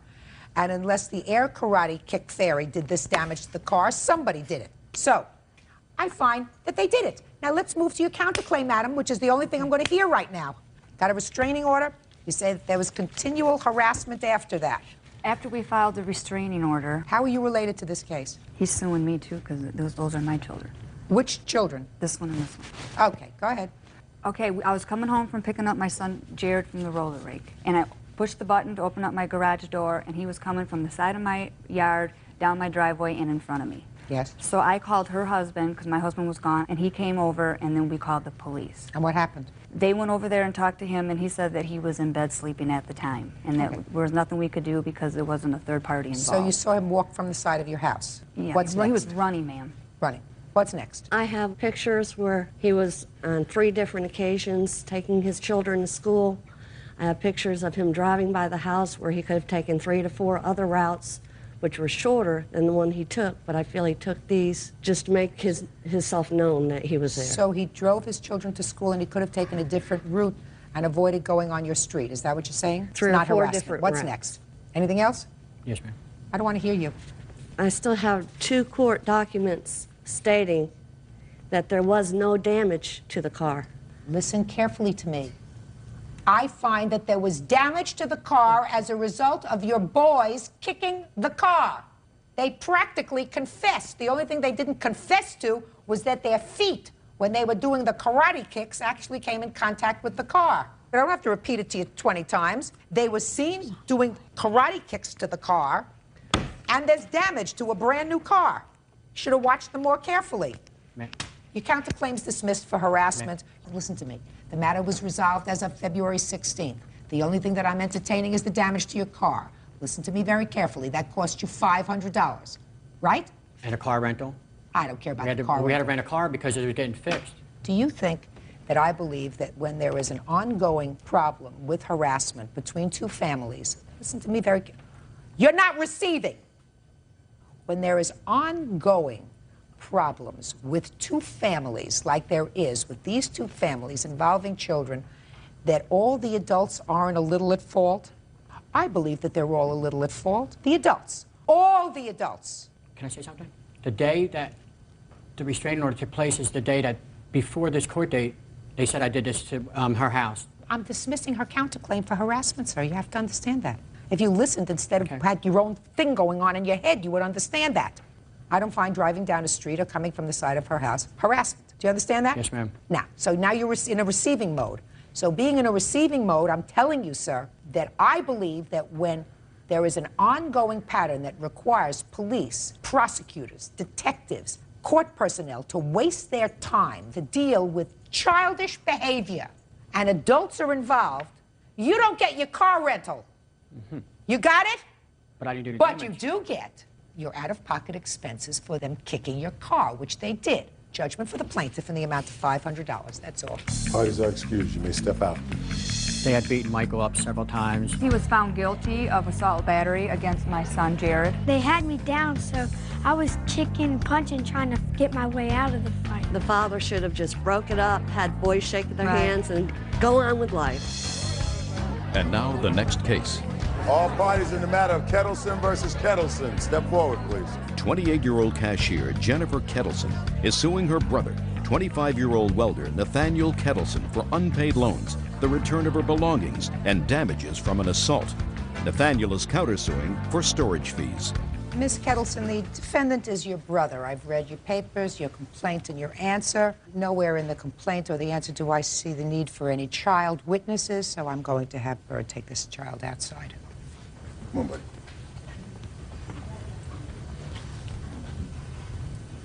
All right. According to what I've read, you were living in Alaska with your children. Things weren't going well there. You spoke with your brother. Your brother offered to open his house to you if you wanted to relocate from Alaska to Montana, where he lived with his family. You sold some stuff, packed up the rest, and moved in with your brother. Things did not work out. You got into a major brouhaha with him, either a week or two later. According to you, he kicked you out of the house. Right. You want him to pay for the following: $500, which is what you say it cost you for a motel to stay with your family. $1,400, which is the amount that you say you had to borrow for airline tickets because someone else said that you could come to stay with them in New York. A couple of $1,000 for your aggravation. In addition, you claim that he had borrowed some money from you. That's correct. Several $100s, and he didn't pay you back all of the money. Right? Correct. Mr. Kettleson, your brother, has a counterclaim. His counterclaim is you left, and you left a whole bunch of your stuff there, and then he and his family were relocating. Because he was a nice guy, he took your stuff with him when he relocated, and the van wasn't big enough to hold his stuff, so he had to put his stuff in storage, and he wants you to pay for the storage for his stuff because he took better care of your stuff, right? That's correct. Are you all nuts or what? Ms. Kettleson, if you go and live with somebody, a member of your family, and things don't work out, you believe that there's a contract, and the contract existed between you and your brother to provide a home for you and your children, even if the situation became intolerable? And that's why you believe he's responsible for this $1,900 in expenses you had to move out of his house? Your Honor, he called me up and he said that we can come down and stay with him. And he seemed very, very polite about it and everything. And he had to convince me to come down. You're a big adult. Do you think if a living arrangement doesn't work out with a relative, you're entitled to further relocation expenses? Yes, I do. Wrong. I don't have to hear anymore. Forget it. That doesn't happen. And your aggravation as a result of that also doesn't happen. You take your chances. You moved from Alaska, where you weren't doing well, to Montana in the hopes that you would do better. Didn't work out, so you moved on. That's not a lawsuit. That's called unfortunate. Your Honor, he said that he would be sending my stuff to me. I have a letter from him about that, and... Okay, so he has some of your belongings. Right. Fine, let's talk about the loans first. We'll talk about the belongings second. Loans, when did you lend him money? I lent him money on October 10th, or 18th. How much? $300. Is that right? That's correct. Did you pay her back? I paid 200 of that back. You have any proof of that? No. She says you paid back 150. Yes. Wasn't expecting it to go this far. Okay. What was the next loan? When was that? October 18th. What were the circumstances surrounding that loan? He brought his daughter over so I can watch her and while he went somewhere, and he asked me for $100. Is that right? I believe so, yes. Did you give her back that money? No, I did not. Fine. So you owe her $250. That's easy. What else? It says right here, I will get my taxes back in about 2 weeks. It should be enough to mail your stuff. What do you want me to do with the stuff that you left with Maurice? Don't worry, I am going to send all that you left there. What kind of stuff do you have? My computer, my belongings, my Don't take my belongings. Anything Your computer. and Okay, my everything. computer, our baby books. There's no baby books. Yes, there is. My kids' clothes. I have a leather jacket in there. Picture frames, beanie babies, sleeping bags, all sorts of things. Okay. Did you send him any money to send you back that stuff? No, he was supposed to send it with the money that he owes me. Oh, that's fine. You have all that stuff? That's Oh, all yeah. packed Oh, up? yes. And you owe her $250. Do you Yes. think it'll cost more than $250 to send it? Far more. How much? It was $174 a box. She wants it insured and priority mail and everything else with it. It was basically going to round off to about $200 a box to mail Your her stuff. Honor, when I... Just a minute. How many boxes of stuff do you think you have? 2 boxes, about 3 feet by 3 feet by 3 feet, stuffed full. And how much do you think that that's going to cost? About $200 a box to mail it. So about $400. About $400 total to mail it. Do you want to spend that? No, I went to the post office in Montana and I asked them how much it is, and they said $50 for 70 pounds. Well, I'm not going to guess how much it is to mail all your stuff back. He's not responsible to you to mail all your stuff back. He said right here that he will. So he's not responsible. No, he's not responsible for paying for it. It's your stuff. You left it there. He owes me the money. He was Fine, you're not, Miss Kettleson. He owes you $250. What if it costs $500 to mail back your stuff? It doesn't. I went to the post office and it cost $50 for 70 pounds. I made sure that those 2 boxes were less than 70 pounds. How did you make sure of that? Because I know how much I brought down in those boxes. Miss Kettleson, you're going to have to make arrangements for payments. The stuff is all boxed. He's prepared to turn it over to you. You have to make arrangements to get it. That's your job. Do you understand? Yes, I do. Good. In the meantime, he's going to give you the $250 that he owes you, and that may help to defray some of your costs. He should also pay for the tickets, at least from Montana to New York. Oh, he's not paying for that at all. I just explained that to you. Okay, then the hotel and stuff. He's not paying for that either. He should have to, because it was his fault that I had to leave. He said, come on down here and stay with me. You can stay with me until you get settled. And then he... And then there was a fight. Yes. And it didn't work out. So you left. And evidently you left not under terrible circumstances. Oh, yes, it was. Well, he said the next day you were babysitting for his daughter. 2 days later. 2 days later, you were babysitting for his daughter, which is when you gave him Miss Kettleson, get over it. He doesn't pay for your airfare. He doesn't pay for your hotel. He pays you the money that he owes you, which is $250, and you make arrangements to get your stuff, which is boxed, period. I have to pay $1,349 because for my airfare ticket from Montana to New York because of the way he was to me. No. Yes. No, Miss Kettleson. $1,349 she No, could have rented a place to live in Miss Montana. Kettleson, what if you decided to relocate to Paris? And the airfare to Paris is $5,000. You think you should pay $5,000? If that's the case. Bye. You count the suits likewise dismissed. It's nonsense. Parties are excused. You may step out. Ms. Gregg, it is your claim that the defendant assaulted you at a high school reunion. By the way, when was the reunion? November 22nd. 2000? Yes, Your Honor. How do you know her? She is my ex-husband's fiance. Anthony's my husband. And you used to be married to her? That's my ex-wife. Okay, so this is not the fiance. They are married. Yes. Did you know that? No, Your Honor. Well, they are married. Okay, have you ever had any problems with her before? Well, prior to the incident, they had called CPS on me and fabricated lies about me. When had they called Child Protective Services? It was about 3 weeks to a month prior to that. What was the complaint? They were fabricating lies saying that I was a drug user and that domestic violence in my home. And the CPS had came to my house and my children's school and my work and everything, and they closed the case prior to my reunion. Does your ex-husband see the children? He sees the children on and off.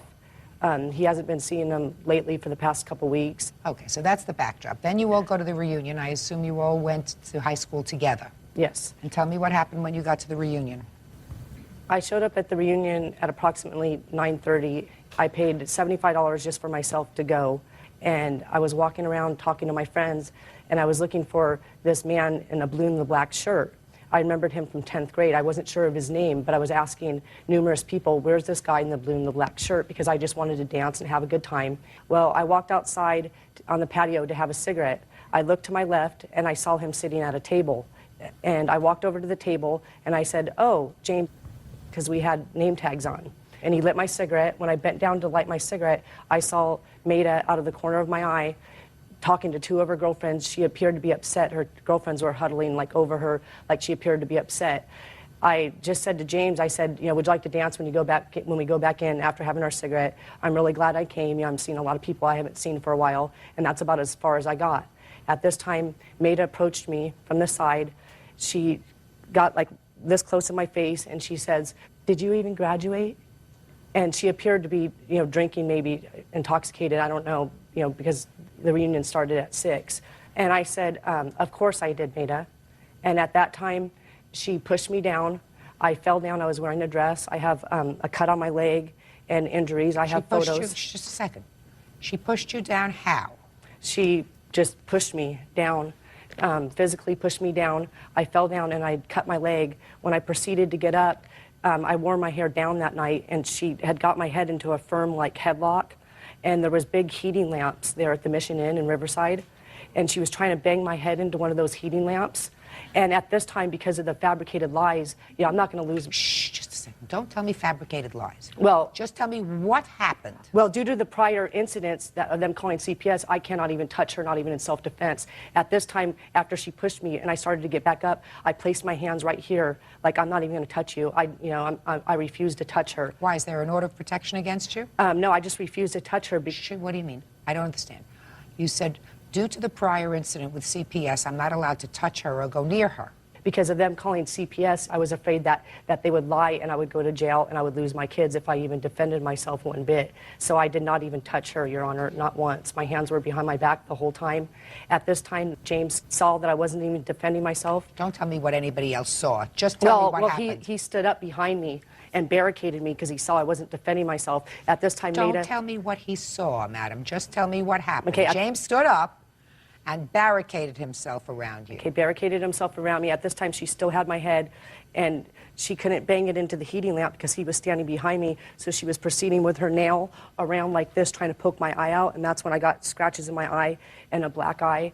And at this time, the security guards came running out, and she released my head prior to them running out and screamed, Jennifer, quit hitting me, quit hitting me. She's a psychotic drug addict, and she's going to lose her kids to CPS in front of my whole reunion. And at that time, I ran because I was in such shock to go find my purse, you know, to call the police on my cell phone. Police came. There was a police report made. I left in the ambulance and went to Riverside Community Hospital. Okay. Do you have a copy of your medical report and any photographs you want to show me? There's the medical report. Did you want to see photos? Yes. Medical bills.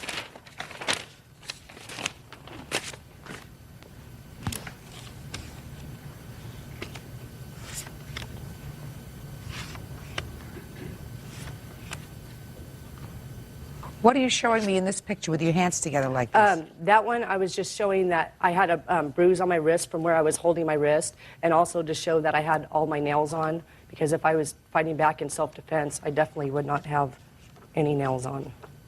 Okay. All right, let's see your version of what happened. It was the night of, I believe it was November 25th, at my 10-year reunion. When I was out on the patio with my friends. We were at 2 tables. James was with us, and she approached us at the patio, and she asked Nancy if it was the smoking section. Nancy replied no, and she ignored Nancy, and she kept talking to James, who was clearly with us. When I got up to leave the premises is when I made a comment about, because I was shocked that she came because she didn't graduate from Norco. She didn't walk in commencement with us. And when I walked out, I made a comment about her not graduating from Norco High. As I was leaving, she pushed me. How did she push you? She just pushed me. You didn't fall over or anything? No. She just pushed you with her hands? Yes. Go ahead. And so I've seen her assault other people, and I was scared, and so I reacted, and I grabbed her by her hair, and I held her against this pole so that I could secure myself, and when she was kicking is when I had to use my left leg to protect myself from her right leg. When Michelle went and got the security guards, that was when they split us both up. She was kicking and screaming, yelling, I assaulted her, which is when she called the police and took the ambulance. Real cases, real people. Judge Judy. Jennifer Craig says her ex-husband's new wife, Maida Kane, assaulted her at their high school reunion. Maida says Jennifer started the fight. Ms. Craig, did you in fact graduate from this school? No, I graduated from Buena Vista because I went to cosmetology school also. Just listen to me. You did not graduate from this school. No. So what were you doing there at a 10th year reunion? I went through Norco High through all my high school years except for my senior year, and I thought about it and I wanted to go. Did you know that they would be there? No, Your Honor, I did not know. Well, did you know that they graduated from that high school? I knew that she graduated from the high school, but I didn't know that she was attending the reunion. If I would have known... But you knew that she went to that high school. Right, and so did I. And you're not listening. You knew that she went to that high school so that there was a chance that she would be there, right? Right.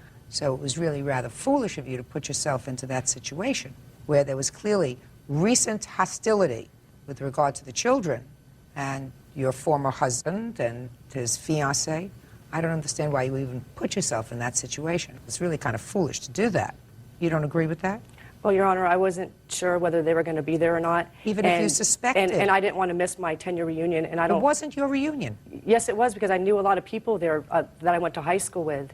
And I didn't want to miss my 10-year reunion, and I don't... You keep saying 10-year reunion. It wasn't your 10-year reunion. You didn't graduate from this high school. I could understand you wanting to see people that you went to school with.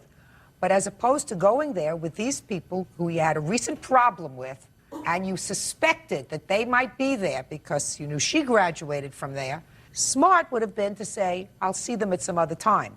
Did you, in fact, when she came up to you and said, did you graduate from here? I didn't know you graduated, which is something you didn't need to say. It was a gratuitous dig, right? Yes. Unnecessary. All you have to do is walk out, right? Correct. Were you there? Yes, I was. Step up. Were you two people there? Yes. Then I don't need the husband. Sit down. I'd rather hear from you. Tell me your name. Nancy. Nancy what? Farrell. Miss Farrow, you were there from the beginning? Yes, and when we were outside on the patio and she approached us. Tell me what you observed. Me and Michelle were standing at the chair, or at the table. Maida was sitting down. James was at a separate table by himself next to us. James, the blue shirt. The blue shirt guy. And I was kind of bent over talking to Maida when I saw Jennifer approaching us. And she walked up, sashaying, is this the smoking section? None of us are smoking. We don't smoke. I said no. Telling her, like, we don't want you here. Get away. So she still came by and stopped and talked to James. And then that's when Maida got up and made the comment. No, don't. Let me hear. Come on. Let me hear the whole thing. Well, Maida got up, walked by her, and made the comment about, you didn't even graduate, or did you graduate from here? And that's when Jennifer pushed her, and then that's... How did she push her? Just, you know, not like to knock her over, but she touched her. And so that was enough to make, I guess, both of them upset, and they just... Oh, it was enough patted to make... each other. It was clearly enough to make the defendants upset. Yes. And then she reacted. Correct. You think, Ms. Kane, that you overreacted? I don't know if you can overreact when you're scared. Well, being scared is one thing, but you precipitated this. I was holding her to defend myself. No, from someone why were that you I defending believe is yourself? She violent. pushed you. Show me how she pushed her again. Right. Didn't fall over, nothing happened. But according to you, You know she's a violent person, so you defended yourself. And you defended yourself by throwing her into a headlock and punching her a couple of times. No, I was holding Punching her a her. couple of times. Evidently, she fell down. I mean, she has bad bruises over here on her leg. What? Can I say something? Sure. Why About don't this you whole both sit about down? the whole thing and how it started. Sure. If I may. Okay. With regards to what Jennifer was saying about me calling CPS on her and having absolutely no reason and fabricating lies, I'd like to touch that real quick. Maida and I went over to drop my children off after he had them a whole weekend on Sunday. We pull up and she's out in the front yard with her boyfriend, the father of her child, her other child, kicking him, slapping him, slamming his car door on his face. And I told him and her that I wasn't going to leave until she let him go, because obviously he wanted to leave. She wasn't going to let him. At this time, my 2 children are standing in the park with 15 other kids that live in that complex, watching this whole thing go on. That's where the understanding comes in. The minute she raised her hands, I wouldn't expect anything less of my wife than to defend herself against somebody that's violent like that. Not only that, but there's been lots of violence throughout the whole time that we've been separated and the whole time that I was married to her. A lot of violence. That may be. Your wife should have kept her mouth shut. Well, that's true. Okay. What made you think that there was drug use in the house? My kids have both mentioned smoking and unfamiliar smell. My son's very nervous. He's 9 years old and he's still soiling his underwear. I have a tape, we have here audio, of Jennifer actually calling the house and having my daughter get on the phone and ask where the child support is, the child support money's at, telling me she's going to come over to my house. And then actually that night we did tape that. She did come over and she kicked my door in. Sounds to me as if these kids are not seeing very good examples Well, set. we Where have was a the tape child if support? you'd like to hear it. Where was the child support? The child support was pouring in at $800 a month. I'm only $10,000 behind on my child support, and I've been paying child support for 3 years. $10,000 is a lot of money. It is, and I agree with that, and I'm paying it back, as well as still paying currently. Why did you fall $10,000 behind the child Well, support? what happened was I changed careers, and I dropped down to making a very low amount of money that would barely keep me going. I gave her what I could, and I went to court. How long ago did you fall behind? This was 2.5, 3 years ago. In the past 2 years, have you been current in your child support? Yes, I have. They take it out of your salary? Yes, they do. Your Honor, can I just say something regarding about that incident when he was saying that I dropped off the kids? Go ahead. Okay, prior to when I was moving in that night, I had some friends moving me in, and they came to drop the kids off. Well, Joe, my boyfriend, was outside talking to them. I walked outside to see where he was. At this time, Maida flips me off, and I was like, what's up with that? And they're sitting there saying that I'm harassing them, starting a fight with them. I didn't even do anything. So you're telling me you didn't have a fight with your I boyfriend? didn't even do anything. No, Your Honor. No, listen to me. You're telling me that you didn't have a fight with your boyfriend? No. I'm not sure if I believe that.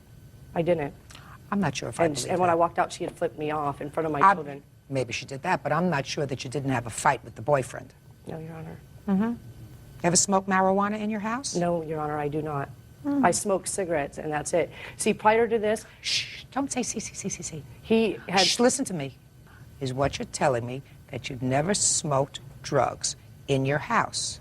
Yes, Your Honor, that is correct. He had a hair follicle drug test taken on me in court that I had passed. I don't use drugs, and he just fabricates lies because he has child support. Her and her mother got in an argument, and Jennifer's mother wasn't allowed to see the children. And Maida and I had talked about that, and I said it's not right because she's done it to everybody in my family. She's done it to everyone on my side of the family, and she started doing it to her side of the family because her and her mother got in a fight. Her mother was the only stable thing in those kids' life at that point, and I knew that. I was only seeing them every other weekend and once a week, on Wednesdays, and I knew what was going on. So I called her mom, and I said, hey, anytime you want to come over here and see the kids, you're more than welcome, blah, blah, blah. Her mother comes over and tells me that she knew she did a bad thing. And I said, well, what's that? Well, she knew that Jennifer was on drugs and went on the internet and got the chemicals that you need to put on your hair to wipe everything off your hair follicles. That was the first person that told me that. The second person that told me that was her boyfriend, Joe, because they were fighting, and he told me, he came over to the house going, I don't know how you dealt with it as long as you did, blah, blah, blah. And I said, hey, to be totally honest with you, I did what I did, and it's over. I found somebody I'm really happy, and there it is. Mr. Kane, just keep a close eye on things. Do you understand me? Yeah, I understand. Good. That's all. That's all I'm going to say. All right, now I have to get to this claim. Ms. Craig, let me tell you what I believe. I believe that the defendant said something that was totally unnecessary to you when she said either, I didn't know you graduated, or did you graduate from here? It was a gratuitous dig. that was pretty stupid. I also believe that you pushed her after she said it to you. Oh, yes, I believe that you pushed her. I don't believe that you hurt her. I believe that you, as indicated, pushed her. Did you have a right to do that? No. Did you hurt her? No. And was her response to being pushed consistent with the threat? The answer is no. Okay. You overreacted, and you can't do that. I honestly believe that you could have avoided the problem with her totally by just walking out. Keep walking, right? Said not a word. You didn't do that. She's not responsible. You're responsible. I think that there's more to the underlying case here with regard to the background, what's going on in her house, but I can't get into that now. That's just a sense, which is why I said to you, just be vigilant. Do you understand? But you are responsible for her medical bills, and I believe that you are also responsible for some of her pain and suffering. I also think that you have certain responsibility because you were the first person to put your hands on her. I honestly believe that you pushed her first. I believe that because that would be a natural reaction by somebody who has somebody coming up right in their face and saying something that was nasty. You might not hit her, and I don't think you hit her. You shoved her out of the way. Did not require the defense that you attribute to, well, I knew her history as of being a violent person, so I defended myself. Do you understand? You had medical bills of $1,441.39, and I believe you were probably out of work for a couple of days. And I believe that you had some pain and suffering, and I'm entering a judgment for $3,000. Parties have been sworn in, Judge. You may be seated. Sir, have a seat, please. You're Miss Bowman. I'm Miss Bowman, her mother. Okay, but you weren't there. No, I was not there at the time. Why don't Thank you. Ms. Bowman, the defendant is your former boyfriend. Right. Who's going to take his hands out of his pockets as we speak. Very good. And according to your complaint, after you broke up with him, two things happened. You claimed that he trashed your car, causing substantial damage, and also in a scuffle over a knife, he caused you to cut yourself, and you want him to pay your medical bills. When did you break up with him, and where did this happen? At his home on June 27th. How long had you been going out with him? Since February. Did you tell him in person that you were breaking up with him? Yes, ma'am. At what time of the day or evening did you tell him? 7. You broke up with him on the 27th? Right. At about 7 o'clock in the evening? Right. And then I assume you left? Right. Was there any discussion at that time? No, his sister and I both left after I broke up with him. What did you say to him, and what did he say to you? We had gotten in an argument, and I was just like, it's over. I don't want to talk to you anymore. Let's just break up. Did he say anything? No, a normal breakup. I don't remember. Not like... And then you left? Right. Did you subsequently come back to the house? Yeah, later on that evening. What time? Yes. It was probably around 3 o'clock in the morning. And who did you come back with? His sister. And what happened when you came back at 3 o'clock in the morning? We went to sleep, and nothing happened. We woke... Who went to sleep? Sarah and I. Where? In Sarah's room. Okay. So you went to sleep at 3 o'clock. What happened when you got up? We woke up. What time? Maybe around 11. We were going to the hospital to visit his mom in the hospital, Sarah's mom also. Then we went to the hospital, came back around 4:30, and when I got back, I looked at my car and I noticed that it had been really bad kicked. And Where had you parked your car? In their driveway. Now, when you left at 11 o'clock in the morning to go to visit his mother in the hospital with your friend Sarah, right. Did you see your car? No, I had not paid any attention to it whatsoever. When was the last time you had actually looked at your car? And no damage had been done to it? Yeah. The day before, on the 27th. What time? 8. 8 at night? Right. When Sarah and I left, there was nothing wrong with my car. Do you have a photograph of your car after the damage?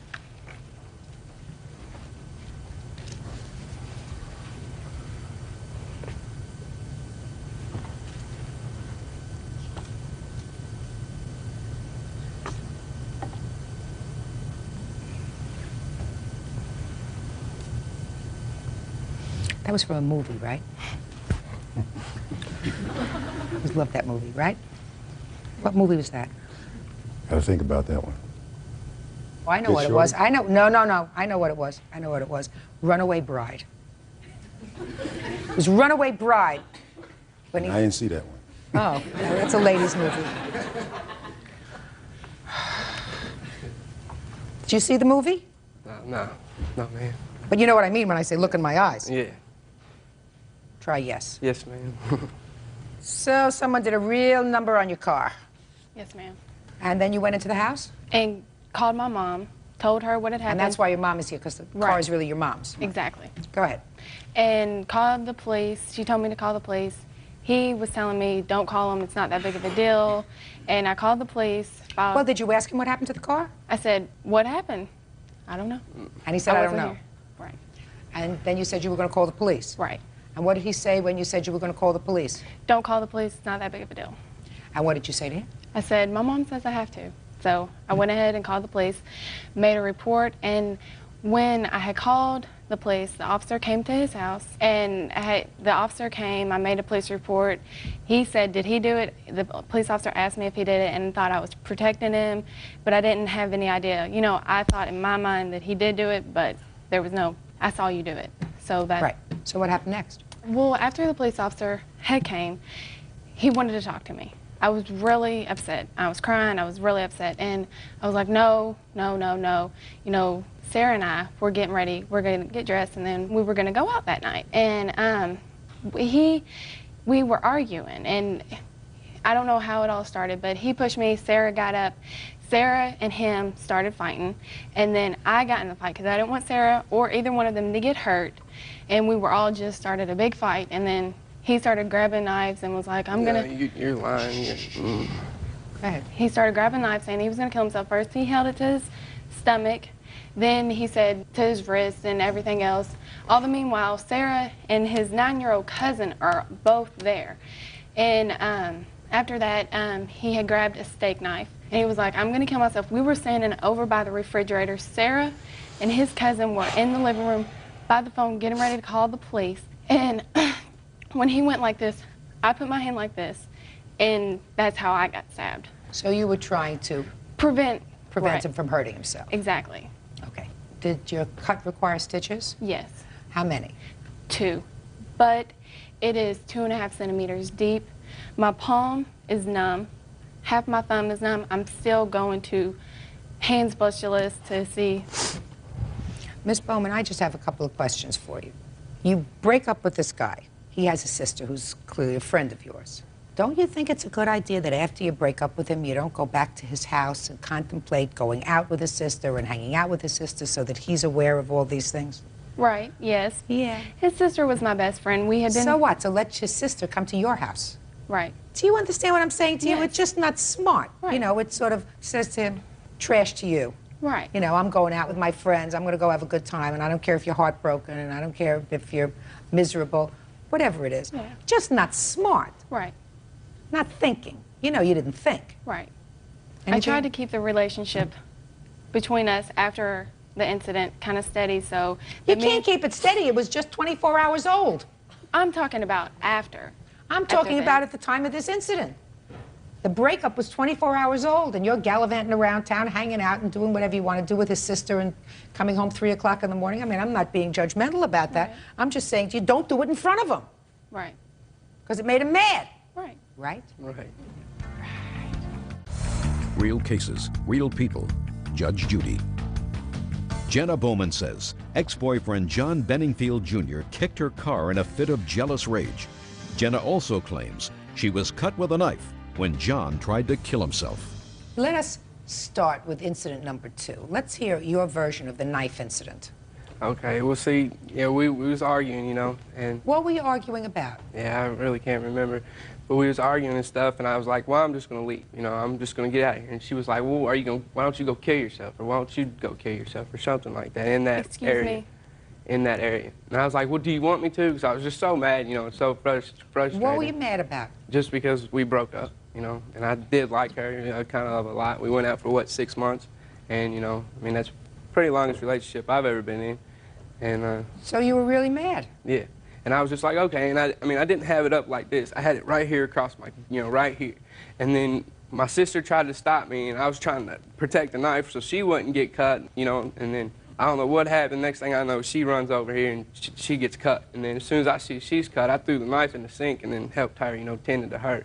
like, I got to town, you know, and started, I told Sarah and them to call 911 because I didn't know, you know, how bad it was. And then, yeah, the police came and... well, that was the second time the police had come. Yeah, yeah. Police came twice. The first time they came For about the car. Yes, ma'am. And they took me. They gave me. They was gonna take me to jail, but they Take you to jail for what? For assault with a deadly weapon. Because I guess she was gonna press charges against me, but they ended up didn't, and then took me to rehab. Well, she really assaulted herself with the deadly weapon that you were holding. Yeah. Right. Right. That's why they took me to rehab, to the hospital, instead of taking me to jail. Well, there's a difference between rehab and a hospital. It's in the hospital. It's rehab in a hospital. What kind of rehab? It's It's a... I was trying to think. I don't know. It's just they got a bunch of for drugs and for people that are. I guess. Well, for drugs. Yeah. Right? Right. Who were you hanging out with that evening? Josh Cato, my friend. See, the 27th, when her car was we supposedly did it, we was in Gap Hollow in, where is that? Elizabeth, Indiana. And we didn't leave there until like 4 o'clock in the morning. And when we left there, we went back to his house. And when we got up at his house about noon, I come back to the house and she was like, "What did you do to my car? Why did you do this to my car?" And I'm well, like, at the time she left the evening before with your sister, you weren't in Gap Hollow. You weren't there. You were home because she said, "I'm leaving and I don't want to talk about it anymore." You were home. Right. When they left, we pulled out of the driveway because he parked his truck in our second driveway, and she was parked with my sister and my cousin, and they was going to the hospital. Who do you think kicked her car? I have no idea, because his truck said 2 weeks before we moved into that house, somebody took a baseball bat and keyed his truck. Why would you tell her not to call the police? I don't remember saying not to call the police. Yeah, you did. Why would you say don't call the police? It's no big deal. I have no idea. Mr. Benningfield, you have no idea? Right. I have an idea. Let me see the estimates on the car and let me see the medical bills. These are the hospital bills. And this is the estimate for my car.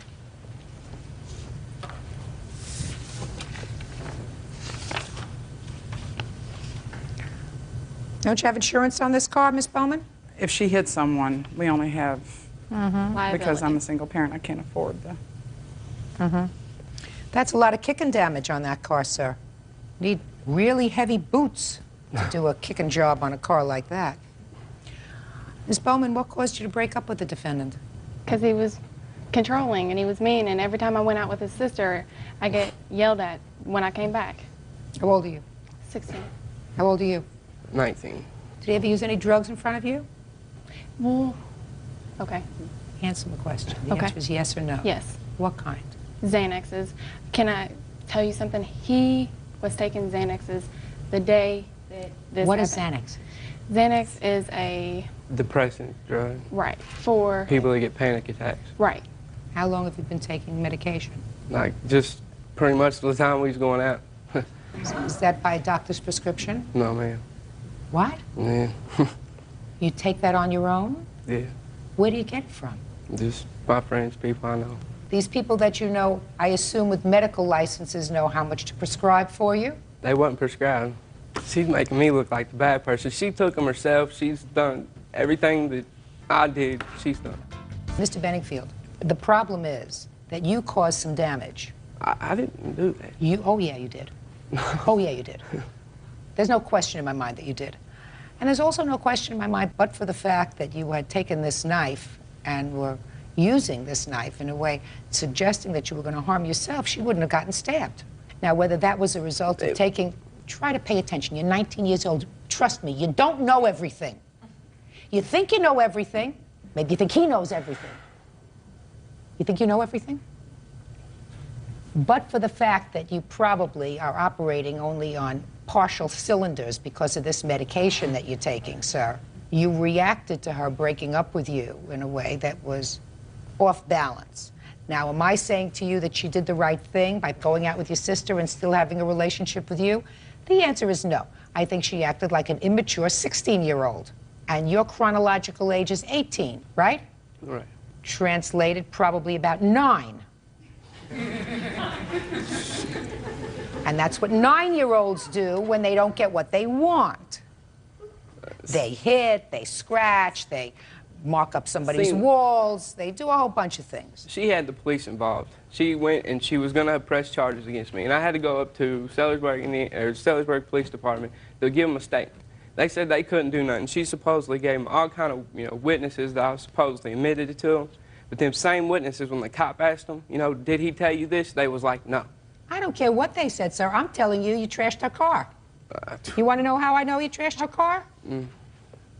Because I can see it. I can see what happened when she left and how angry you were. How angry you were even the next day, because you said that's why you grabbed the knife, because you were so angry, because you really liked her. And here she was telling you, I'm breaking up with you and I'm going to hang out at bars, friends, whatever, with your sister. And I'm leaving, bye, and she leaves you there all by yourself with your medication and your friend. Grow up. Listen, you both got to grow up. I give you some latitude because you're only 16. You're 19 and no genius, but you're going to pay for the damage. Judgment for the plaintiff in the amount requested, which well exceeds damage to the car and your medical bills, $5,000. That's all. Funds are excused. You may step out. I think it was a great decision. It's crap that she can see these things. 2 girls told me he kicked my car and that he had a new girlfriend, but I wasn't worried about the new girlfriend. It was just a coincidence. We was trying to work everything out when all this was going on, and then I just got tired of waiting, and I started with this other girl that I know. Finally now, she knows. We all know the truth. And then she found that out, and then this one, all this, she started suing me just to try getting money, because she's for money. Don't date psychos. And now the next case. All parties in the matter of Merrick versus Black. Step forward, please. 19-year-old salesperson Kathleen Merrick is suing her former friend, 19-year-old college student Catherine Black, for the return of a snowboard. All right, Miss Merrick, you and Miss Black used to be friends. It is your claim that you loaned her a snowboard. While you were friends, you're no longer friends, you want it back. She said it was a gift, right? Yes. That's what this is about. When did the snowboard leave your possession and go into her possession? About a year ago, around this time. Tell me how that happened. We were friends, and she wanted to go snowboarding, and I had an extra snowboard, so I lent it to her. Where'd you get an extra snowboard I had from? 2 snowboards. From where? My mom bought them for me. No, that's not true. Your mother did not buy both for you. I had 2 snowboards at my house. I didn't ask you whether you had 2 at your house. I said to you, where did you get them? And you just said your mother bought both of them for you. That's not true. One your mother may have bought for you. Where did the other one come from? The other one was purchased by my mother too. Where did the other one come from? At first she bought one and she went snowboarding and she wound up doing something on the mountain and it broke. So her mom sent it away, and while her mom bought her a new one, while it was away, it shipped away. And by the time they got it back, she already had her other one. I'm going to read you from your answer. You said it started in October when she broke up with her ex-boyfriend and decided to get back a snowboard that was given to him as a gift while they were together. Did you forget that you wrote that? No, not at all. We went and asked his younger sister to go up and get it without him knowing. Once we got it in the car, she decided she had no use for it. Doesn't that sound familiar to you? Yes, Your Honor.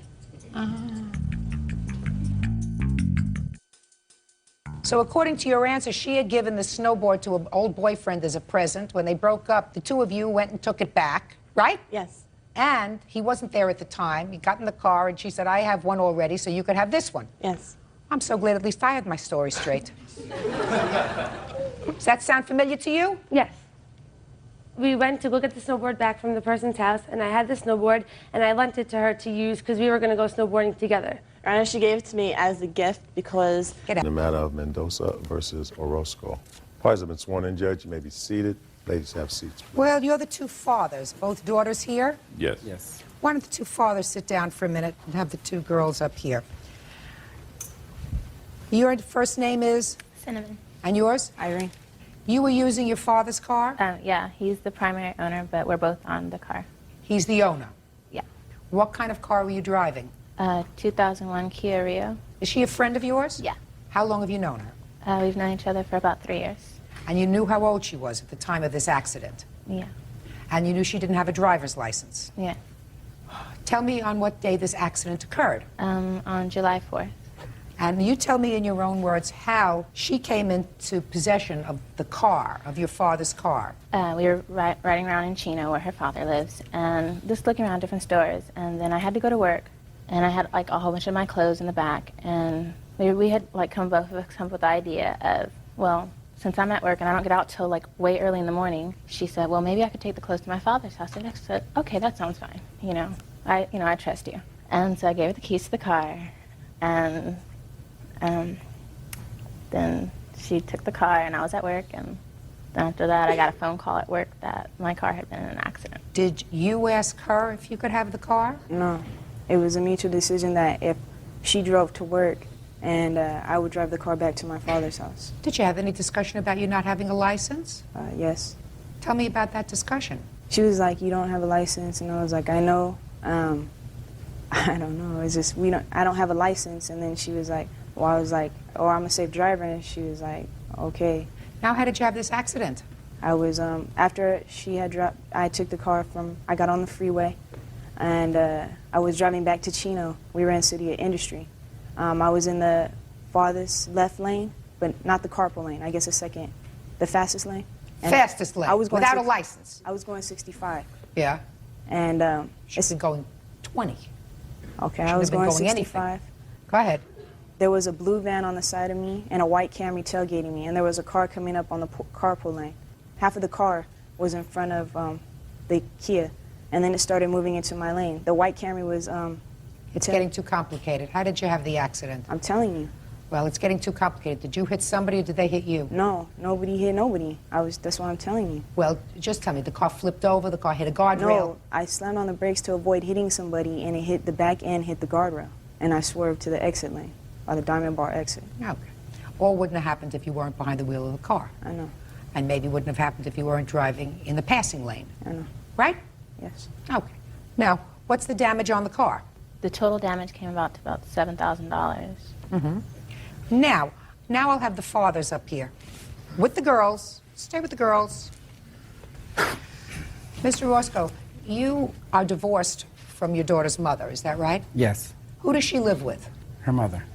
Is that by a court order? Yes. So her mother has custody of the child? Yes. And you pay child support? Yes, I do. Where I used to, not no more. No more because she turned 18? Yes. Now, Mr. Mendoza, according to your complaint, you contacted the mother yes. of this young lady, and you said it is your view that this accident was the fault of both girls? Yes. So that you should split the cost? Exactly. And her mother said, okay, I'll pay $1,500, and her father should pay $1,500. Well, originally, Judge, what I had intended to do was file a claim for $5,000. Total damage was about $7,000. What I did then... File a claim against who? Against both of them for $5,000. Both her father and mother. I thought you were going to file a claim for $5,000 against your daughter. No. Why not? Well, it's her fault. Well, I felt it was both their fault. Oh, did you? Okay. So because of that, I figured it was only fair for me to file a claim, not for $5,000, but make my daughter be responsible for more than half of the damage because she was equally as fault for giving her the keys. So I figured it was $3,000 settlement was more than justified. So that's what I did. I went for the $3,000. Irene's mother said she agreed with that and paid me $1,500. She said I would get the other $1,500. I would have to get the other $1,500 from Mr. Orozco. I then sent a letter to him stating this. Why didn't you send a letter to your insurance company? Because the insurance company will not cover it. Why not? They said that because of the driver involved in the accident was under 25 and did not have a license. Right. We did contact the insurance company. Of course you did. And they disclaimed because you gave the car to your daughter to drive, your daughter did the wrong thing, and your insurance company wouldn't cover the damage. Exactly. Why do you think that he should? Well, because his daughter was driving. I felt they were both irresponsible, so why not? He doesn't have custody of his daughter. He had custody at that time. They were staying at his home. Judge Judy. 18-year-old Cinnamon Mendoza says she loaned her car to friend 18-year-old Irene Orozco. Cinnamon claims Irene drove it on the freeway and wrecked it. Her mother cannot obligate him just because she says get the other half I didn't from ask her to obligate him. I asked him for it. I didn't say anything to her about obligating him. It was aware to us that her mother said on the divorce decree that they had joint custody, but Irene chose to live with her mother, and they have two other sons that live with him, but they do have joint custody. What does Irene do now? Does Irene go to school? I have a full-time job. I was going to school, but I couldn't pay for it to go to JC. But now you have a full-time job. Yes, and I need to pay this off. If I had to pay my my aunt back. For what? Because she let my mother borrow the $1,500. Oh, she did. So first you paid your aunt back. I need to pay my aunt back. That's why I got a full-time job. Oh, that's fine. And now you're 18? Yes. What kind of work are you doing? I work at a fast food right now. Are you living at home? Yes, I do. So you have no expenses until you pay this off? I'm paying my bills that I have, the phone bill, and whatever my expenses, my personal needs, my clothing, my shoes, everything. Right. You see no reason for your father to pay this, do you? No, I don't. Good, I don't either. I think that's unfair, but that's up to you. Oh, I don't think that that's unfair, Mr. Mendoza. Yes, it is. I will draw an analogy for you, sir. Let us assume that Irene, instead of being 17 years old at the time of this accident, was 10 years old. Still a minor, right? Still a minor, still had no driver's license. And your daughter said, you want to take the car for a little spin? She's 10. You think her father should be responsible? Yes. Oh, no. Well, that's your opinion. My opinion is he should. No. In the eyes of the law, she's the adult. She's 18. You have given her, you have deemed your daughter responsible enough to drive, to be totally responsible for the safety of a weapon. Car can be used in the hands of somebody who is not responsible as a weapon. You gave her that responsibility. He didn't give his daughter the responsibility of driving the car. I don't know how old you have to be to get a license. 16, 17, 18, what do you have to be? 17 and a half. 17 and a half. So for some reason, she did not have a driver's license. Now, I don't know whether that's because her parents decided she wasn't mature enough. Her parents decided that it wasn't the right thing when she was 17, but she didn't have a driver's license.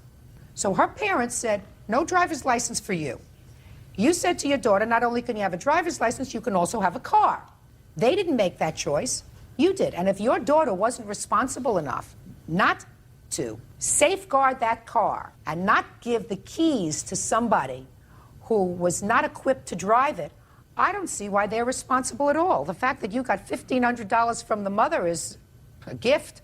He's not responsible. If she wants to do the right thing, she'll pay you back the money. So could a 3-year-old. But she's still driving her mother's car. So could it, at the time of this without incident, a license. that has nothing to do with it. Then if she's in an accident, if she's driving her mother's car without a license, if the car is in an accident, they could lose their house, they could get their wages garnished, they could lose all their bank accounts. I'm talking about you and your daughter. You felt as if your daughter was responsible enough so that you could give her a brand new 2001 car and said to her, this is yours, be careful with it, be responsible with it. She acted irresponsibly. He did not give his daughter permission to drive that car. In effect, you did, because your daughter was acting as your agent. So I think that if you want to do the right thing from your now full-time job, you will see to it that your friend gets her money so that she is not responsible for these damages anymore. The fact that the insurance company disclaimed, there's a good reason for that. The insurance company disclaimed because they said you had no right to give an underage, uninsured person the keys to the car.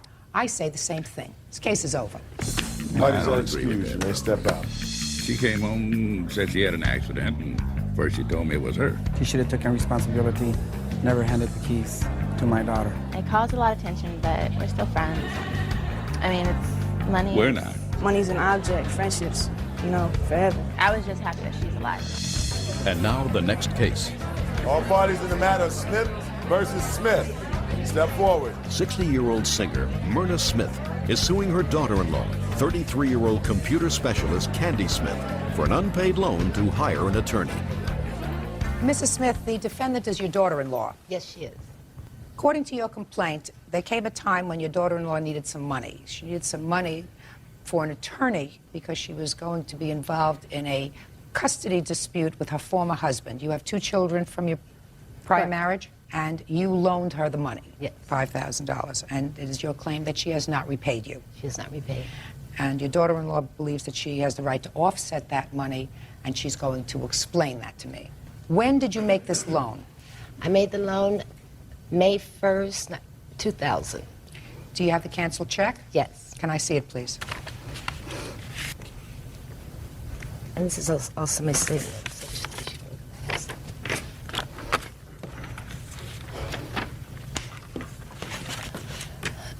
Okay, what was your agreement with regard to repaying this loan? She told me what she would do would, on her pay days, she would deposit money into my account.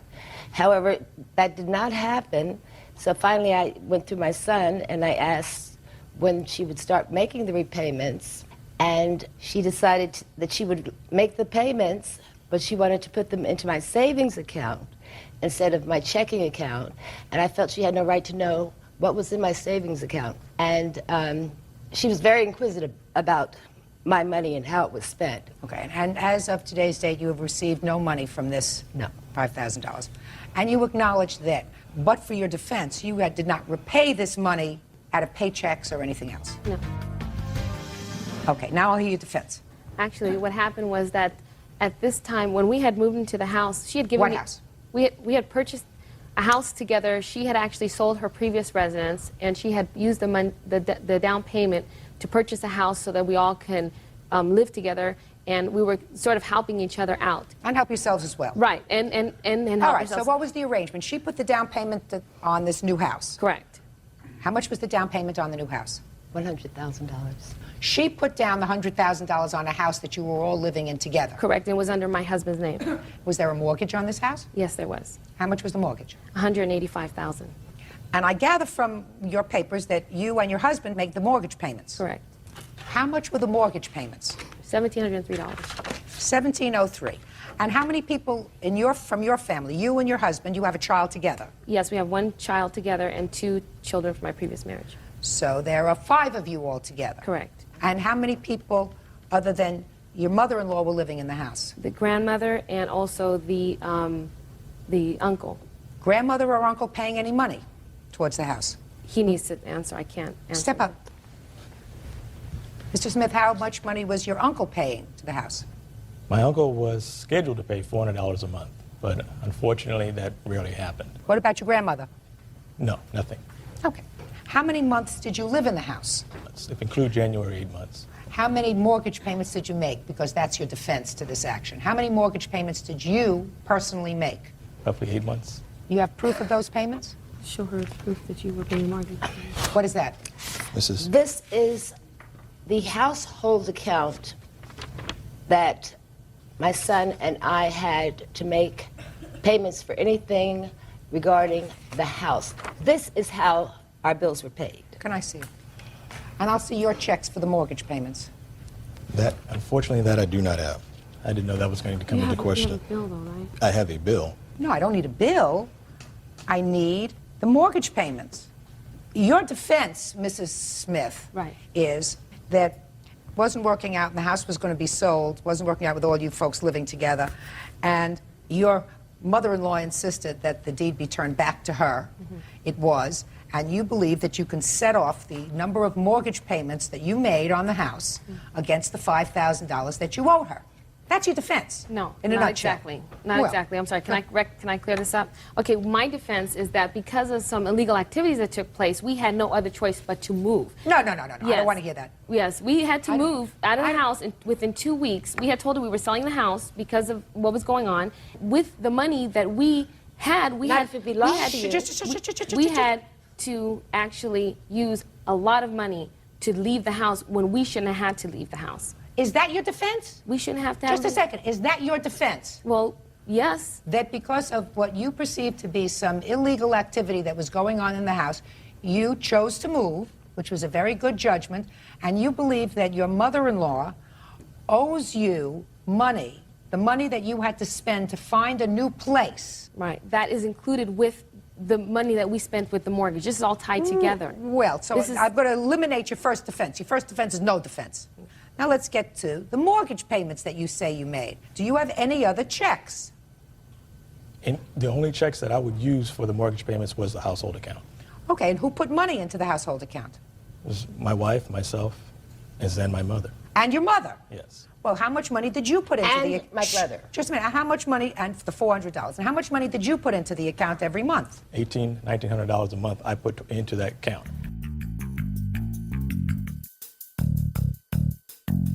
Now, my next question to you is the house was sold. Actually, my son went and got a $20,000 loan that I didn't know about. Loan for what? Against the house? Yes. Did you get a $20,000 loan against the house? Yes, I did, ma'am. Did you pay it back? I didn't have an opportunity to. No, did you pay it back? I was paying the loan back to the people that I got the loan from. Did you put in any money towards the down payment? Towards the down payment, no. So she has $100,000 in the down payment. Right. Right? Correct. She has $100,000. You have Zippo. You can't offset. I mean, first of all, you can't offset it anyway, but it's not even reasonable to offset it. Because if your mother goes to sell the house now, there's a $20,000 loan that you took out that's going to be deducted from the sale price of that house. Did you consult with your mother before you took out this loan? Did she say it was okay? I didn't need to. I didn't need her permission on that. Well, you don't need her permission on this either. You Well, owe her $5,000. That's what you owe her. That's what you borrow. That's what you repay. Count in the matter of Marafino versus Wages. Parties have been sworn in, Judge. You may be seated. Folks, have seats, please. Ms. Marafino, you and the defendant were married, divorced, and according to your complaint, tried to reconcile. The reconciliation did not work out, and it is your claim that the defendant has a television set that belongs to you, in addition to other personal property. Yes. The defendant says that the television set was a gift to him, and he has a counterclaim. The counterclaim says that you cleaned out his bank accounts, that you owe him for some medical bills, and some important papers that he wants. Is that right? That's correct. So let's get some dates. When did you try this reconciliation? I moved back in on December of 2000. For how long? I moved out again on March 20th. Okay. And when did you purchase this television set? March 2nd it was purchased. What kind of television? It was a Mitsubishi large screen, 50-inch, I believe. A man's television. You want me to tell you how I know that, Mrs. Marafino? Bert, don't look so disgusted. I'm going to tell you. I have a lovely living room in my house that I spent a great deal of time trying to make just perfect. Right in the corner as you walk in is this monster 55-inch television set that is the ugliest thing I ever saw. It's not mine. This one's mine, Your Honor. Okay. So tell me the circumstances surrounding you purchasing it. We discussed it, and I said that I would buy it, and I bought it. There was no mention of a gift. It was not a gift. It's not true. Just a minute, I'll get to you in a minute. At that point, you were living together as a family. Is that right? Correct. We were not married at the time. I understand, but you were living together as a family. Yes. How are the bills being handled? My income and his income went into one joint account, and they were paid out of that one account. Is that correct? That's correct. Okay. Where did the money come from for this television set? From the joint account or from your individual account? You have to excuse, I only have a copy of my tax income return. Just answer my question. Okay. The money, did you pay Was cash? a tax income refund. Just a second. Did you pay cash for this television set? It was a check. From where? Our joint account. That's what I'm asking you, so let's just get to it.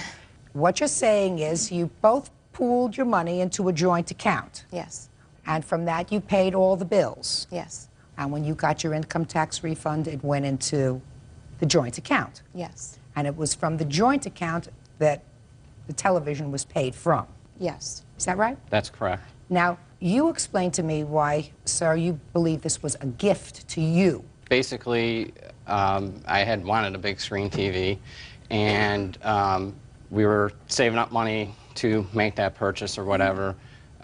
She said she was going to be getting her income tax check back and put it in the account, and that she was going to buy this TV for me as a present. And eventually we were going to save up some more money, and the agreement was that eventually we would purchase a hot tub, basically. That's what she wanted. Did you get a tax refund that year? Did I get a tax refund? Yes, it was after we had separated already. Let's say, sir, that this was not a gift to you. This was something that was purchased for the household. For the household. Okay. Then you would have to distribute the property. Now, let's say this came out of joint funds. Mm-hmm. But you kept the property, right? That's correct. And it's brand new property. It's not something that was purchased 10 years ago. That's correct. You got to pay for it, unless you want to give her the television set. That's correct. Oh, then we've resolved the whole issue. Well, How much was the television Your Honor, set? Your Honor. $1,960. I have a Your letter Honor. here, though, stating that she had accepted her losses and that she's moved on. Your Honor, that was And- before I filed the lawsuit. Just a minute. I'll take a look at your letter. I'll take a look at your letter.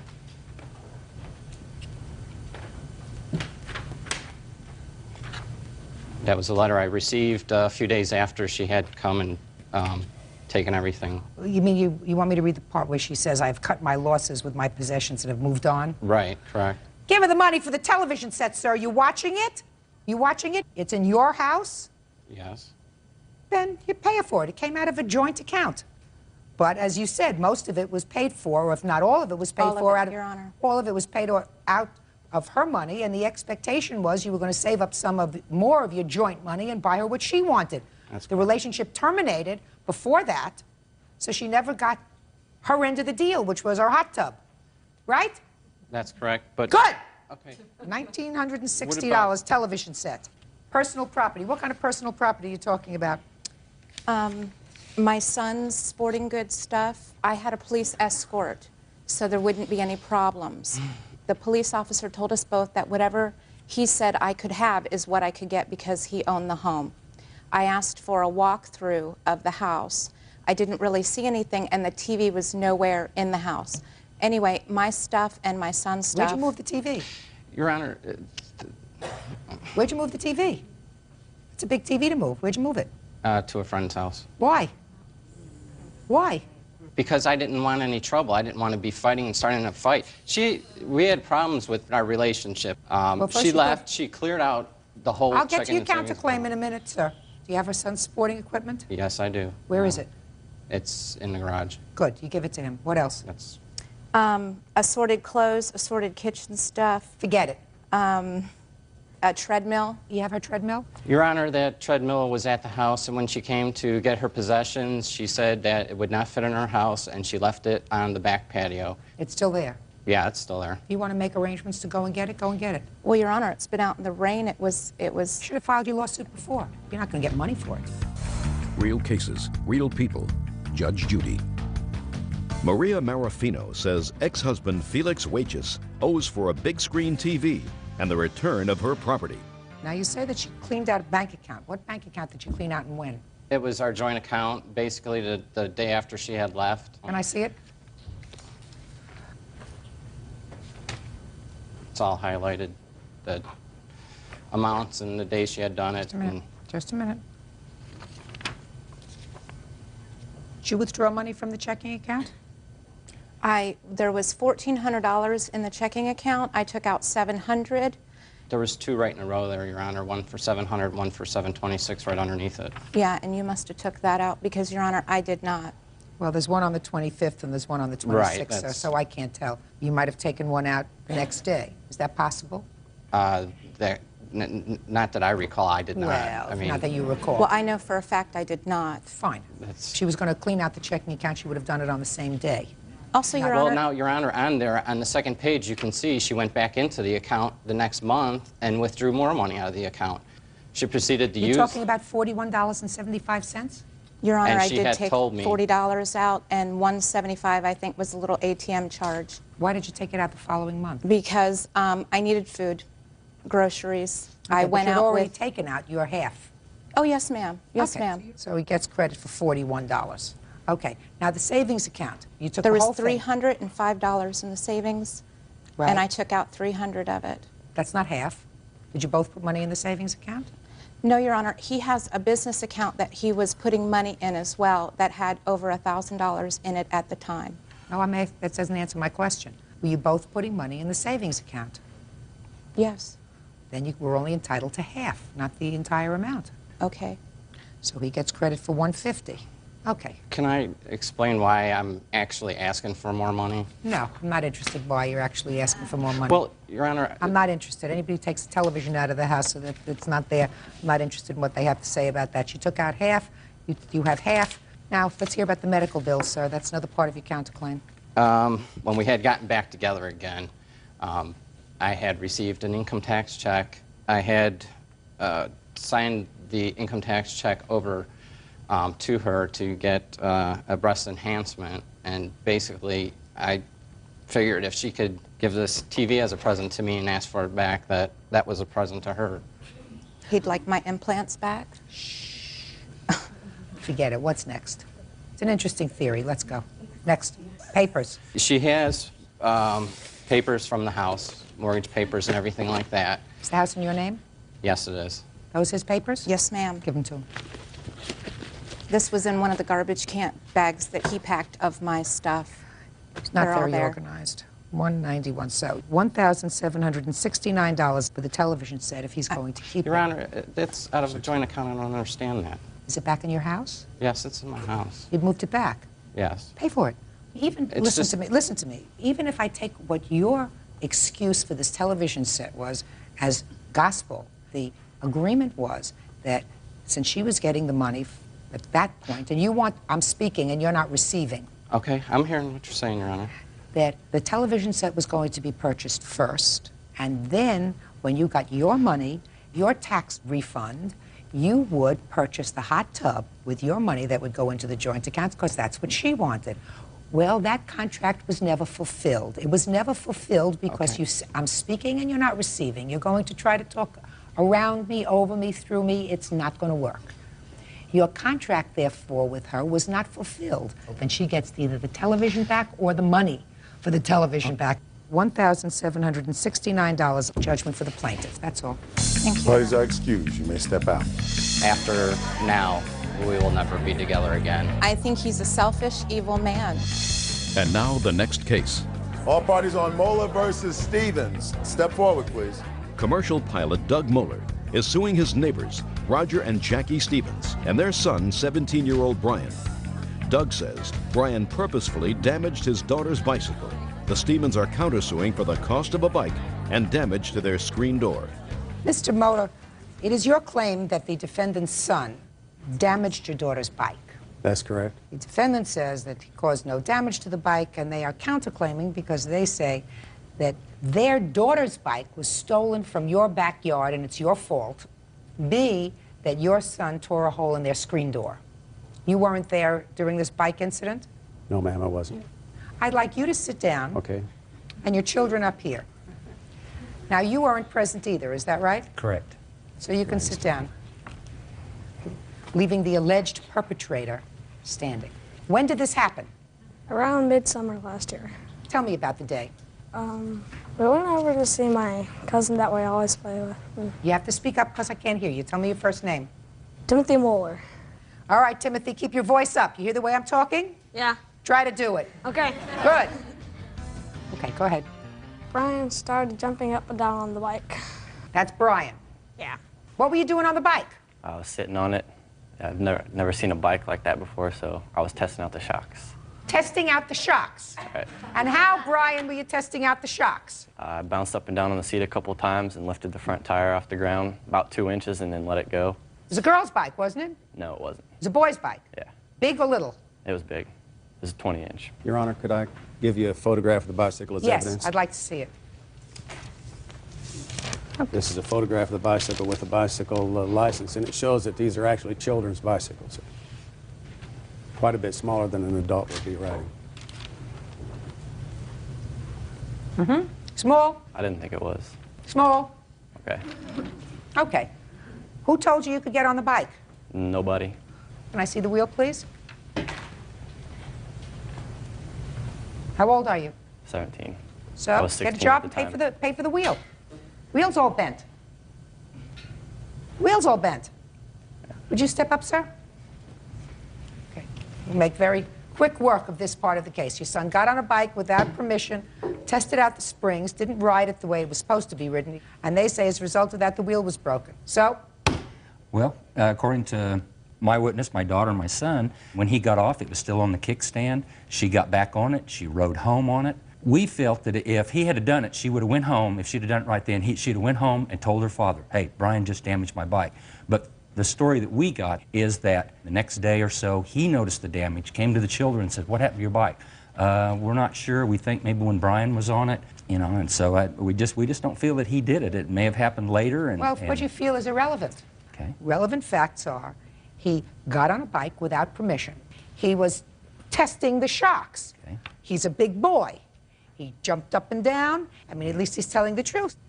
Now, when you went to ride the bike home, did you see anything different in riding the bike? The bicycle wheel was rubbing up against the side of the bike. And did you feel that before he had gotten on the bike to test it?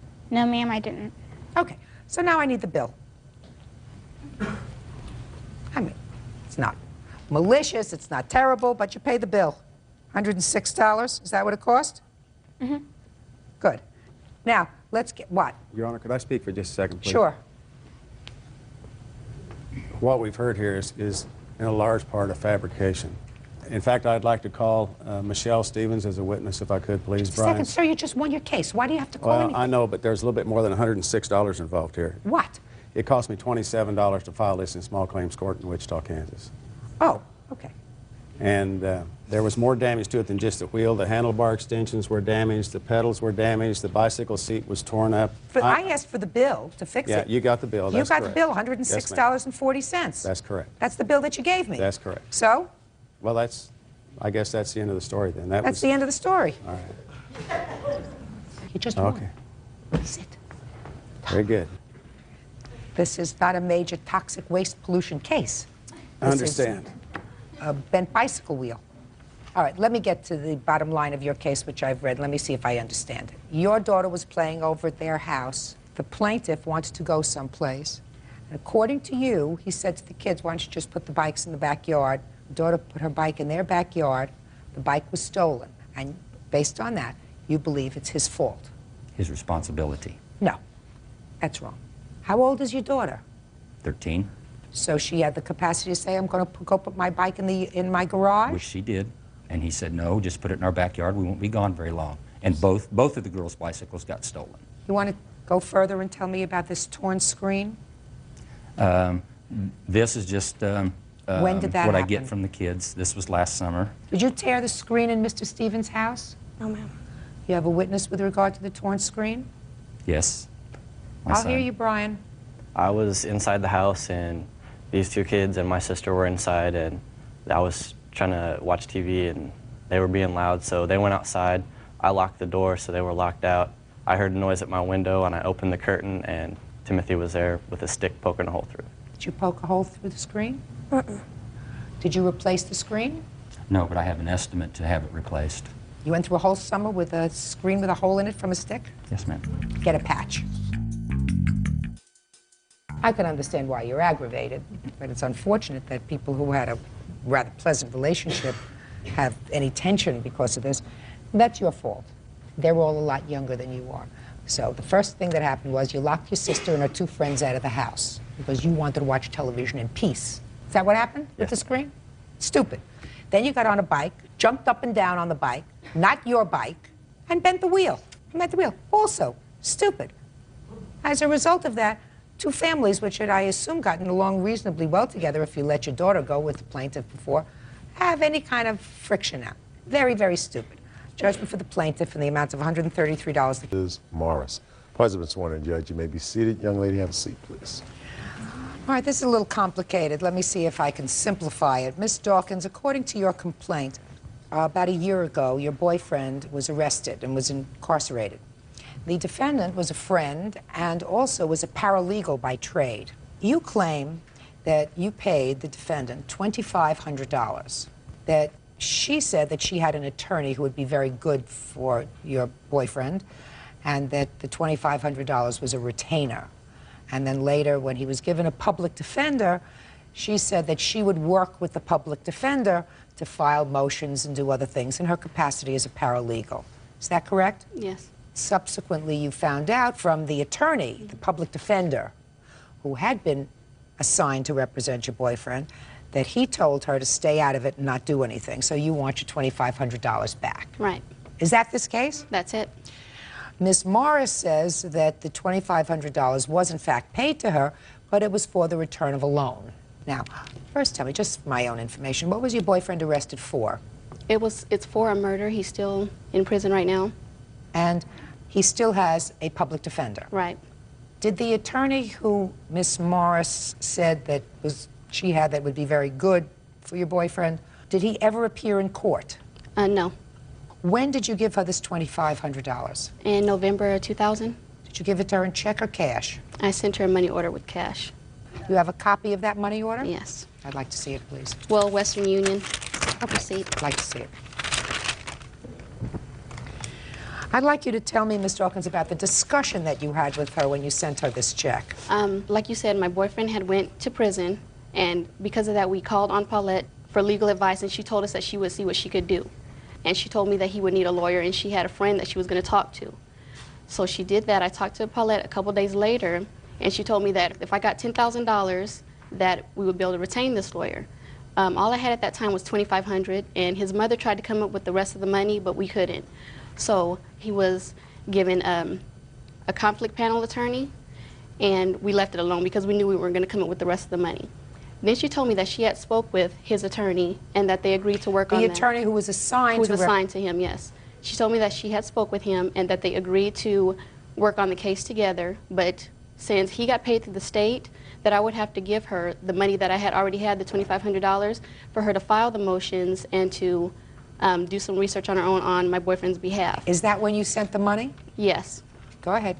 I sent the money from out of state because I was out there with some family. When I came back from out of state, I had got a hold of his attorney, and he told me that he told Paulette not to get involved with the case because she couldn't do anything but hurt it. I got suspicious about it because I had talked to my boyfriend. He told me Paulette had not attended any court dates since I had sent her the money. Okay. Ms. Morris, I will hear you. First of all, Your Honor, I've never seen or met Jessica before in my life. This is my first time ever laying eyes on her. As far you were as a friend of her boyfriend's? Yeah, he calls me Mom. I'm kind of like a mentor to him.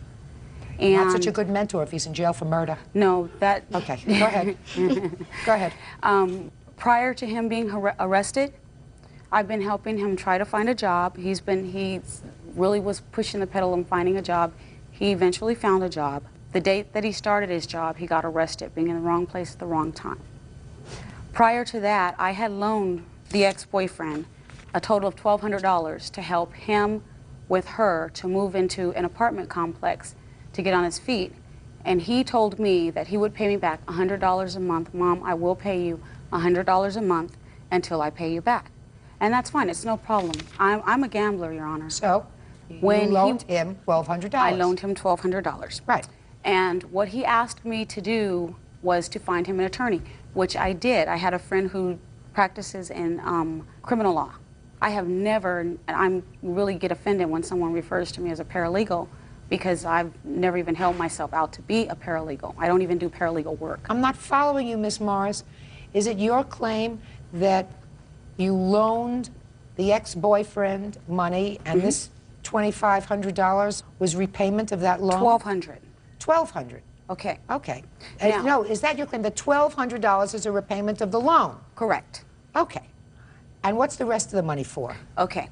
I went on behalf of him and I've gathered a lot of information out on the streets that I could get a lot better than investigators could get. And I gave the information to an investigator for the attorney. And at some point I didn't feel comfortable with it, so I gave the rest of the information to the MET unit, which is like a SMASH unit, a drug unit. In the meantime, Randy called me and asked me if I would take, first he called my daughter to ask if she would take his son because his son was in some very serious danger. The son at the time was only 14 months old. Miss Dawkins here was in possession of Randy's son when the murder occurred. He was begging my daughter to take the baby. My daughter couldn't. So he says, I'll ask Mom. And I told him I would do it for $2,500 until he gets out because raising a baby is not cheap. They couldn't come up with the full $2,500, so I said, okay, the 12 and the 13, $2,500, I will go ahead and do it. When you get out, him, the ex-boyfriend, and her were supposed to take the baby. Well, it ends up that he's still there. He's not in prison, Your Honor. Where is he? He's in a county jail. He's not been tried. He's not in prison. The He's case in is county still jail. pending. He's whatever. Yeah. He's not free. Right. Where did you get this money from, Miss Dawkins? I had it saved up. And I have This a letter. is your money? Yes. I have a letter from Randy showing exactly why she took the money. It doesn't say anything about a loan that was given to him or... This is the person who was That's incarcerated. in jail, right. Real cases, real people. Judge Judy. Jessica Dawkins says she gave money to her ex-boyfriend's friend, Paulette Morris, so she could retain a lawyer on his behalf. Jessica says Paulette blew the money.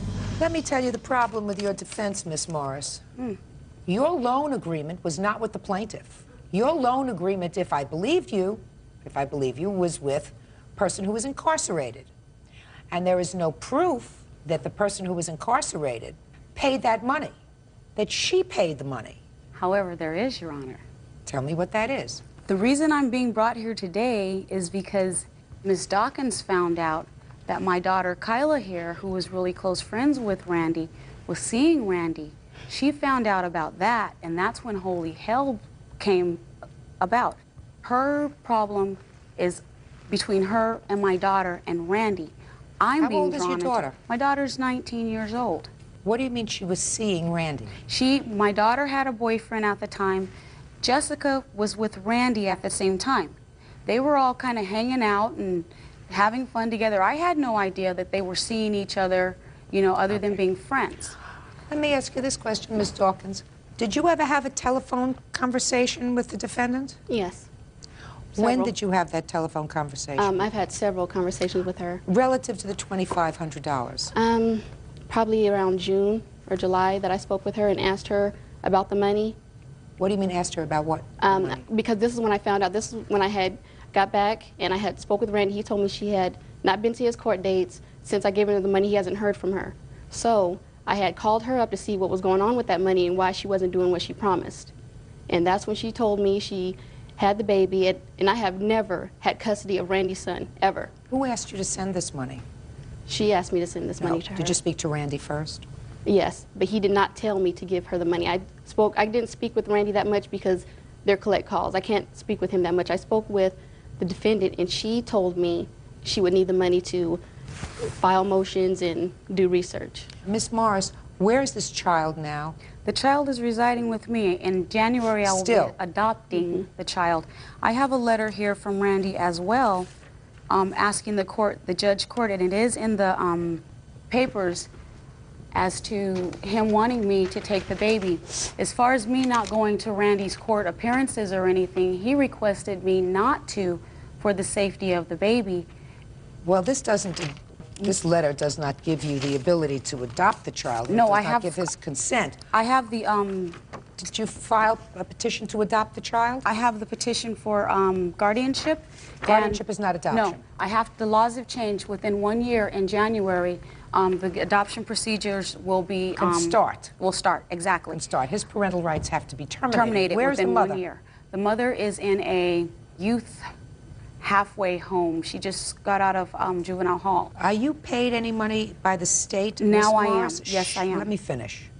There is a procedure that is used in this country. It's called kinship foster care, or foster care with someone that you know. So the state gives you money every month for taking care of the baby. How much do you receive from the state? $406. And how long has the child been with you? The child has been with me since January 2nd. I began receiving payments in about March. So March, April, May, June, July, August, September, October. So you've received 8 payments? Approximately, yes. Is that right? So you've received $3,200 so far. So this money that you say he's supposed to give you for taking care of the child, you have been reimbursed for taking care of the child. Oh, by yes. the state. I had no by choice. The state. Right. By the state. And what happened was when the child was brought to me, the child came to me with just a shirt, a dirty diaper, and a bottle. I had to completely furnish a room, completely buy all clothing, all items that a baby would need to sustain The state him. also gives you a stipend for that clothing allowance. No, I got that later on. But I know that you get a clothing allowance and a stipend, and also money to furnish a room. $100. I know that you get. I know that you get that. $100. So don't say no. Yes, you do. You get $100 for what? A year. For what? For a clothing allowance. Okay. Well, you get $400 a month. The child that age doesn't eat $100 a week. No, he doesn't. Okay. But the child wears diapers. The child had bottles. Right. The child needed clothing. Right. The child has daycare. I work. No, you don't pay for the daycare for the child. Exactly. It comes exactly. from the So money. don't tell me you have daycare because the state pays for the daycare for No, the child. it comes out of the $400. No. The state pays for daycare with daycare vouchers if That you're is working. not true, Your Honor. I don't know what state you come from. He's not a foster child, Your Honor. He's a ward. He's my ward. I'm his legal guardian. When I do put him into a facility, once he's potty trained, it goes according to my income. So who babysits for the child?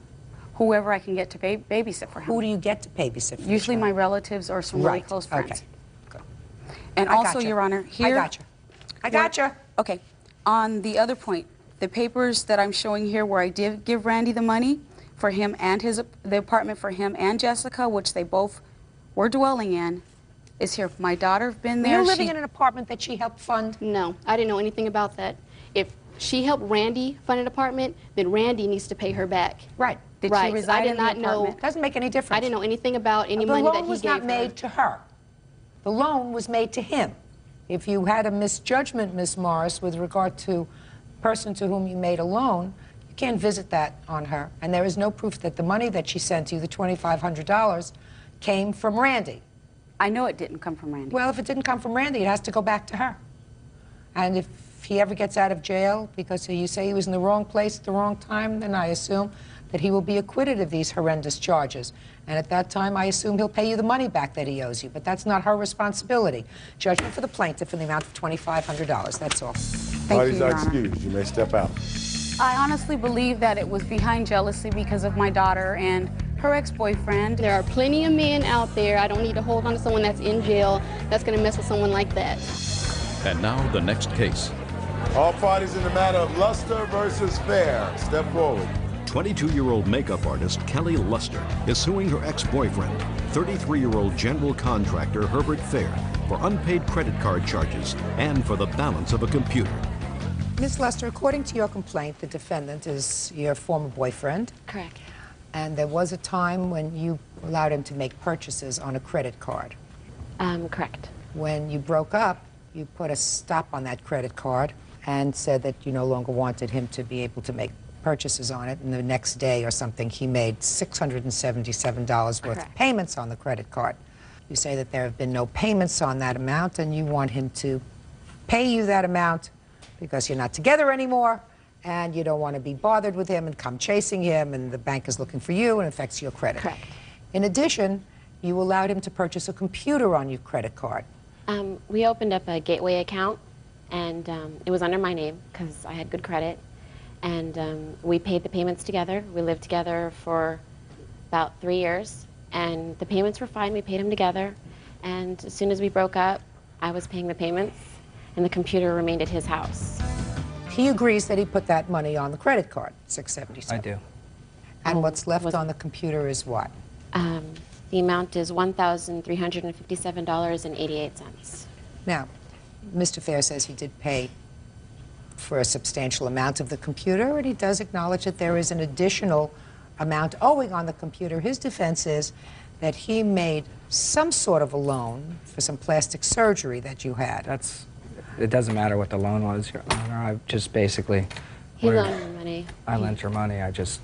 Well, that's what you say in your answer. Doesn't so you matter want what to tell it me is. about this loan that you say negates the $677, as well as the $1,357 that's left on the computer that is in your possession. This is true. Well, tell me. Well, What basically, loan did you make her? I gave her a loan. It doesn't really matter what it was. I mean, I was with her for 3.5 years, and I was basically, putting her through school and doing some things, for her. And basically, I felt that I didn't have to make the payments no more on the computer because of so much money that I had invested into this relationship as well. Your Honor, I paid him back the loan that he gave to me. So that has nothing to do with the computer. I paid him back every single dime that he lent me. So it has nothing... Did you? Yes. But she was supposed to pay me back, but she didn't pay me back on time. But I still paid him back. He was still paid back. I mean, how much did you borrow from him? I borrowed $3,000 from him, and he was paid back every single dime. Is He that wasn't correct, paid sir? back exactly. I was paid the it back, yeah, but not the time that I was told that I was going to be paid back. Were you paid back before you broke up? Yes. Yes. So it wasn't an issue. Yeah, so I don't even know why he's even bringing that up.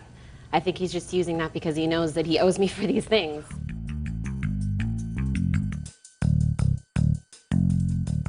So what is your defense, sir? I don't know what your defense is, Mr. Fair. If that's Well, not your basically, defense. I mean, like I said, you know, 3.5 years of being into this relationship with her and stuff, and I took care of her basically for 3.5 years. I felt that I didn't need to pay these both bills, and these are basically it between her and I. So. As you can see why I don't want to be with him any longer. I paid him back every single dime that... He says that you paid him back. Yeah, and it has nothing to do with the money that he owes me. And he knows that he owes me this money, and he's just trying to make excuses and make up stupid things. I even have proof. I have the bills, if you want to see them. He doesn't deny the bills, Miss Luster. He doesn't deny the bills, and he doesn't have a defense. So judgment Never does. Judgment is for the plaintiff in the amount of $2,034. Thank That's you, Your all. Honor. Lemke versus Mungo. Parties have been sworn in, Judge. You may be seated. Sir, have a seat, please. Ms. Lemke, the defendant was a former boyfriend of yours. According to your complaint, he owes you for 3 things. He owes you for money that you loaned to him at one point when he was facing incarceration. He owes you for the value of a car, which you say you purchased, although it was in his name, it was supposed to be your car, and that he owes you for damages as a result of an assault that took place over a year ago. Is that right? That's correct. I assume that the loan that kept him out of jail was the first money that you're suing for. Is that right? Yes. And tell me the circumstances surrounding that loan. John was, faced going to jail for child support arrearages.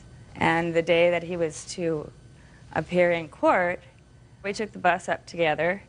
And then I overheard his, discussion with the DA and that he needed $750 to take him, him out of jail. And we agreed that I would, loan him the money and that he would repay me when he was able to. Well, how did that come about? What did you say to him and what did he say to you?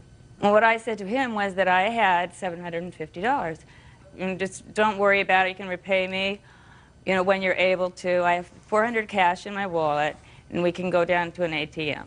Tell me about, sir, your version of the $750, which you acknowledge that the plaintiff paid in order to keep you out of jail. The $750, Lynn had offered to give me $700. Tell me how it came about. Oh, I was trying to do that. No, before we went to court, several days before she...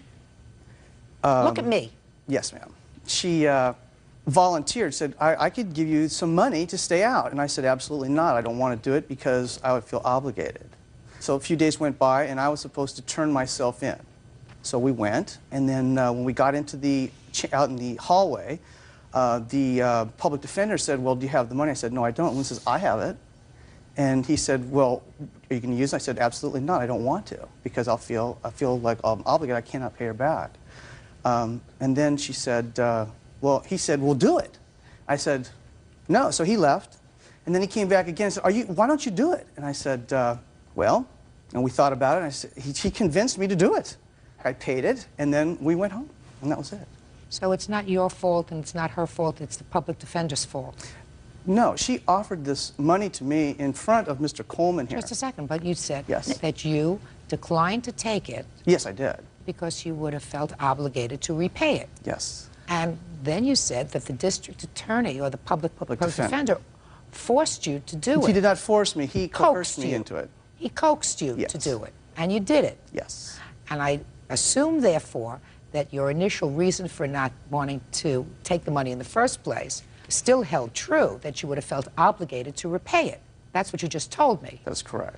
So you took the money, and I assume you still felt obligated to repay it. I did? Well, then I'm asking you that. What happened, sir, between the time you walked into the courthouse when you would have felt obligated to repay the money if the plaintiff gave you the money and the time you actually took the money? She told me it was a gift, and I would not have to pay her. That is... Absolutely. No. Well, Mr. Coleman she didn't here say... heard her say it in his house. Just a second, sir. Yes, ma'am.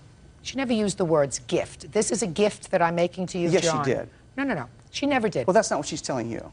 That's not what I believe. Oh. I wouldn't believe it if you told me, because I don't know if I'd believe anything you told me. I certainly wouldn't believe it if he told to me. I'm telling you, she didn't give you the money. She may have said to you, I want you to take it, and you can pay me back when you can. Yes. That she might have said. All right, let's move on to number 2. Let's move on to car. How much did you purchase this car for? $625. $625. So it wasn't a Jaguar. No. And it wasn't a brand new car. Absolutely not. And you had no driver's license. That's correct. So you purchased the car and you put the car in his name. Not at the time of purchase, but yes, eventually. When did you purchase the car? June 29th. What were you going to do with a car that you couldn't drive? Well, I had wanted a car for a long time, as just to look at friends had known. Of course not. Well, what were you going to do with it? Have other people drive it for me so that I could get around until I have a driver's license. So you must have discussed with him driving you around. No, not necessarily Mr. Mungo. My roommate, John Coleman. Oh. And no decision had been made whether it even be either one of these persons, people.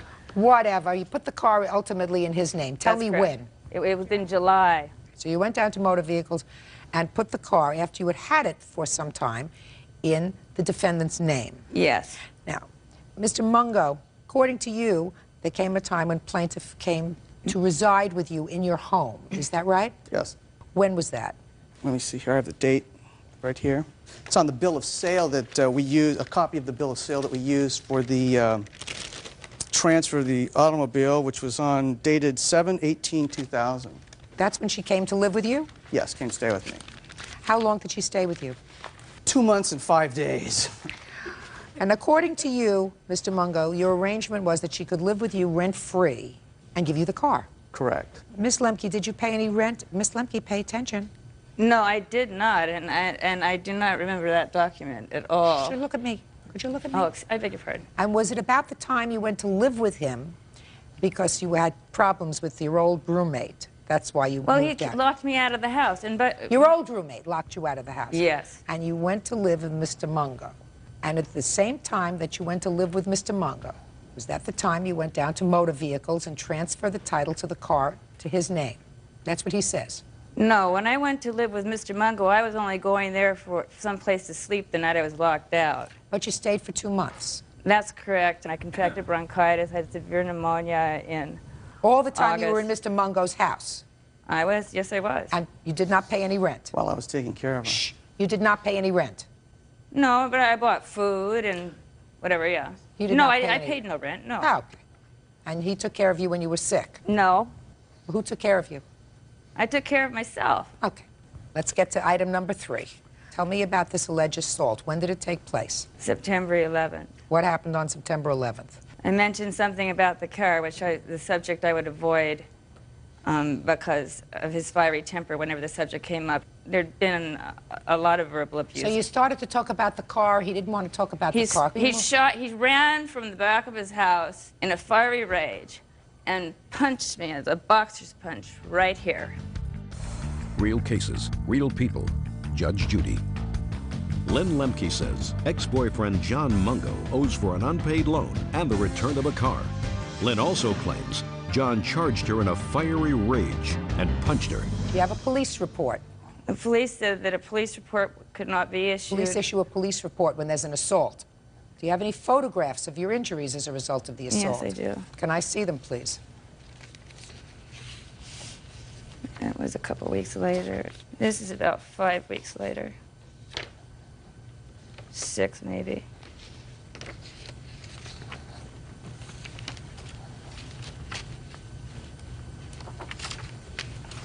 Okay, let me hear your version of what happened on this date on September 11th. Well, Miss Lemke is an alcoholic, and she was drinking 24/7 every day for 2 months. Her idea of being sick For the 2 months that she was living with you? Yes. Her idea of being sick with bronchitis is drinking a 1.7 liter of Jack Daniels and barfing all over the place.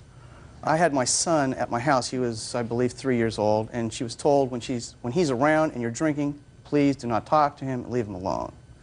We were in the bathroom, and she came in and she grabbed me by the arms. She was shaking me and screaming at me, and I could see the fillings in her teeth. And I broke loose from her, and I went outside. And before I went outside, my little boy was hitting her on the leg like this, saying, "Stop." He could see that there was this anger, and it was getting him upset. So we went outside, and my little boy kept trying to protect me, and then she went to grab him, and as she grabbed him, he kind of turned upside down, and she spiraled down into the brick fence, and he kind of kicked her in the face.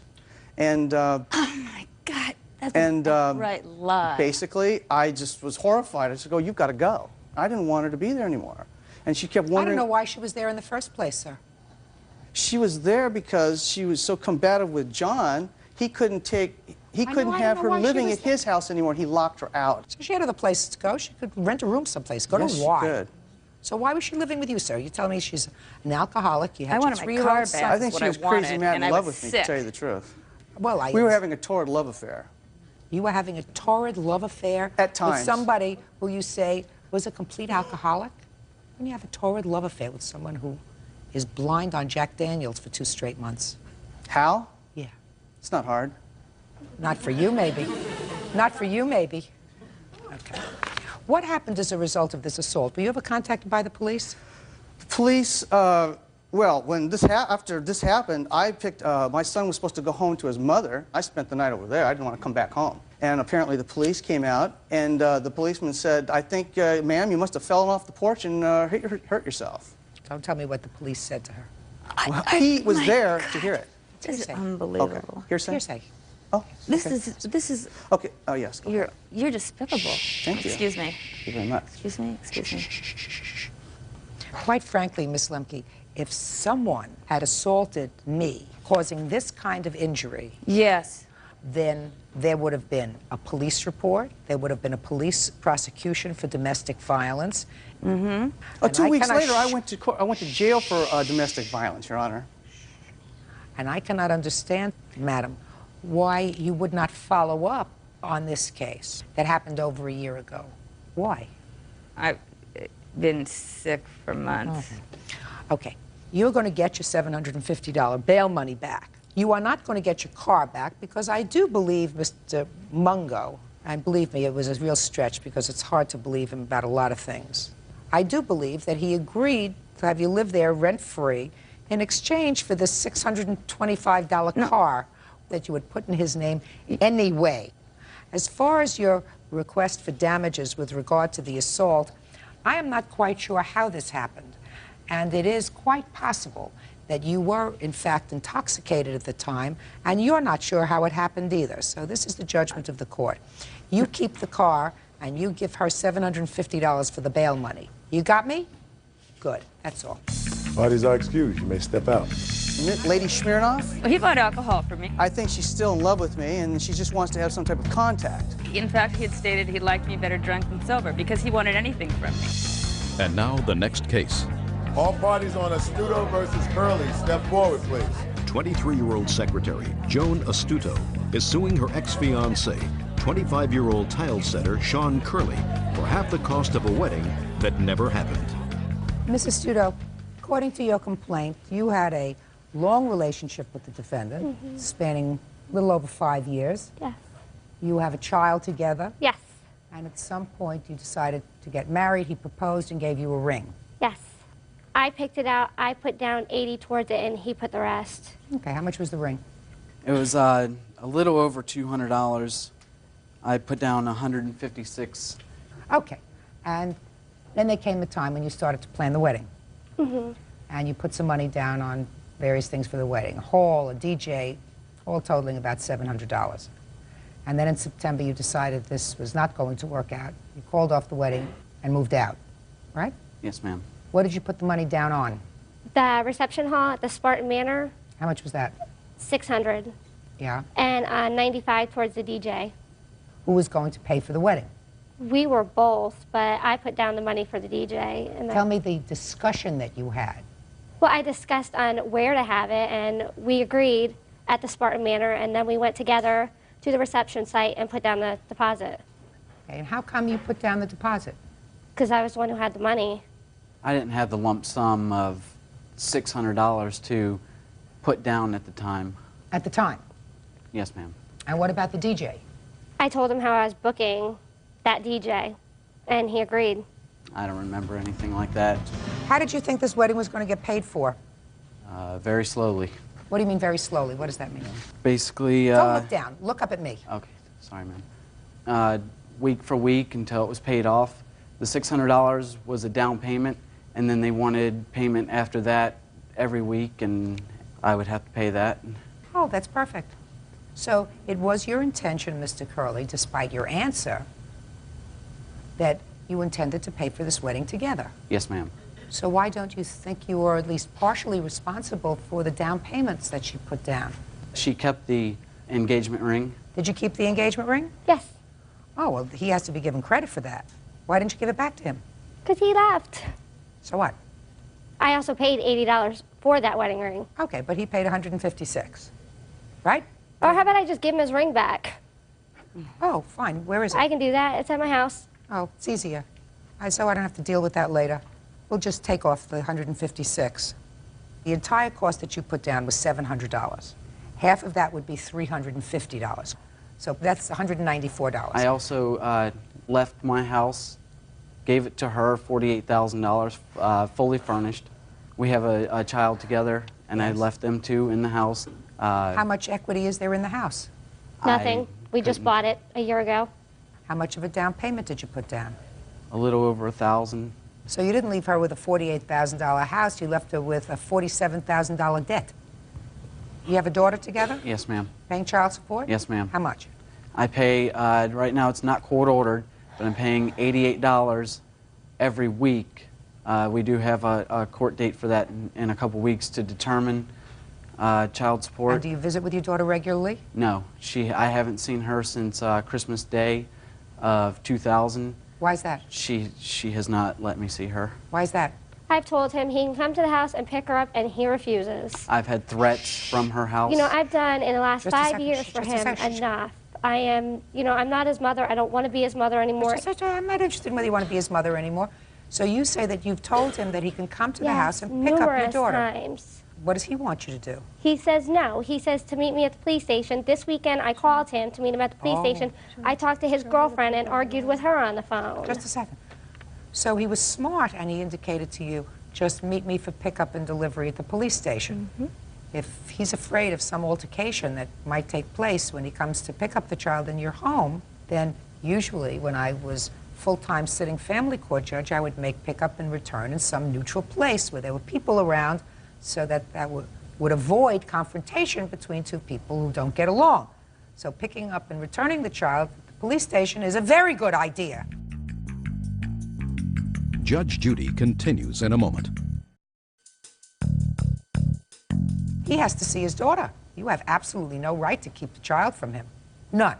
And I would assume that when you go to court, you make sure that you tell the judge when you go to court, Mr. Curley, that what you had suggested because of the problems was a pickup and return in a neutral spot, and she had rejected that. Yes, ma'am. There's no question that the court will order visitation because whether it worked out between the two of you or not, your child has a right to spend time with you. Yes, ma'am.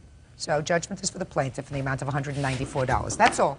Part 61 on the calendar in the matter of Decker versus Moore. Parties have been sworn in, Judge. You may be seated. Folks, have seats, please. Mrs. Decker, the defendant's dog bit your son on the face. Yes.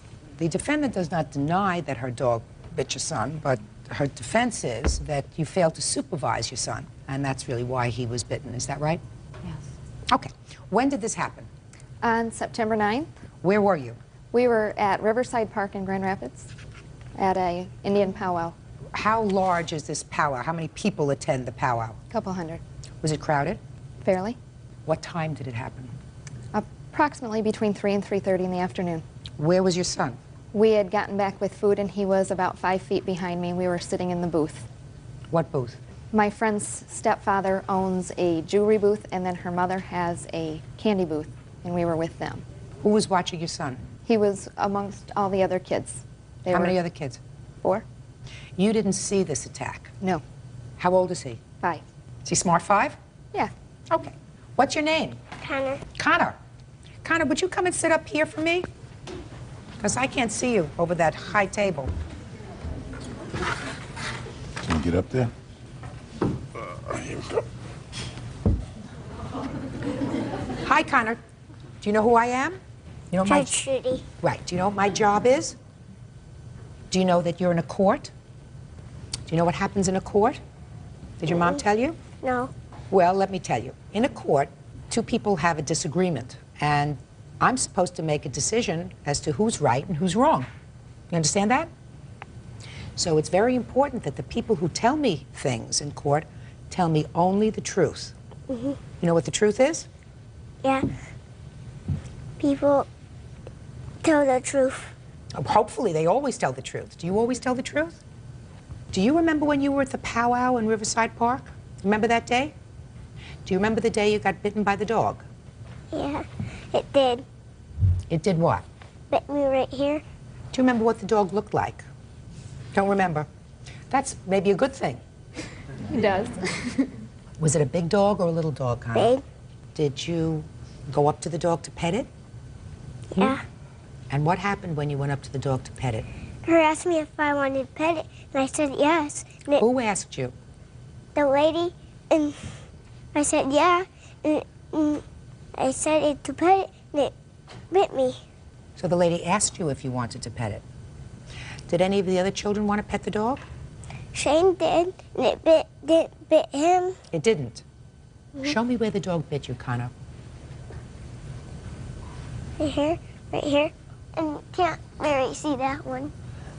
Did the lady who had the dog help you after the dog bit you? Who came to help you? My mom. All right, Connor, you can go and sit down over there. Okay, what happened immediately after your son was bitten? When I heard him scream, I got up. I had put my food down, turned around. Somebody was holding him. I don't know if it was the defendant or my friend's mother. I wasn't even paying attention. I immediately grabbed him. Somebody was handing me paper towel, and I was going for first aid. And I saw out of the corner of my eye the defendants headed towards the parking lot with the dog. What kind of dog was it? A white Malamute. That's a pretty big dog. Yes. Connor went to the hospital? Yes. And what happened at the hospital? We waited for approximately 5 hours, and then they sedated him and gave him 9 stitches in the face. Did you have consultations with plastic surgeons with regard to the scar on his face? They do not want to see him until the scars are at least 6 months old. Now I'll hear your version of the story. We were at the Indian powwow the 9th of September. My friend Wolf Runner and his wife had booths. There are thousands of people there. It's a very large Indian gathering. So it's very crowded? Very, very noisy. A lot of people coming and going. We were behind his booth.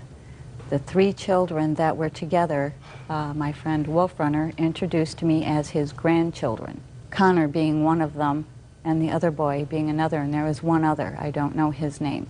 There were a lot of other dogs there? Quite a few, on leashes, just like mine. We kept mine by the booth. The little boy, brother, had pet the dog. I was sitting right there. The dog was on his haunches, sitting. Not a problem. We were very careful. He is a big puppy. He's still a puppy. How old is he? He's a 1.5 years old. I have pictures. I'd like to see the picture. Okay.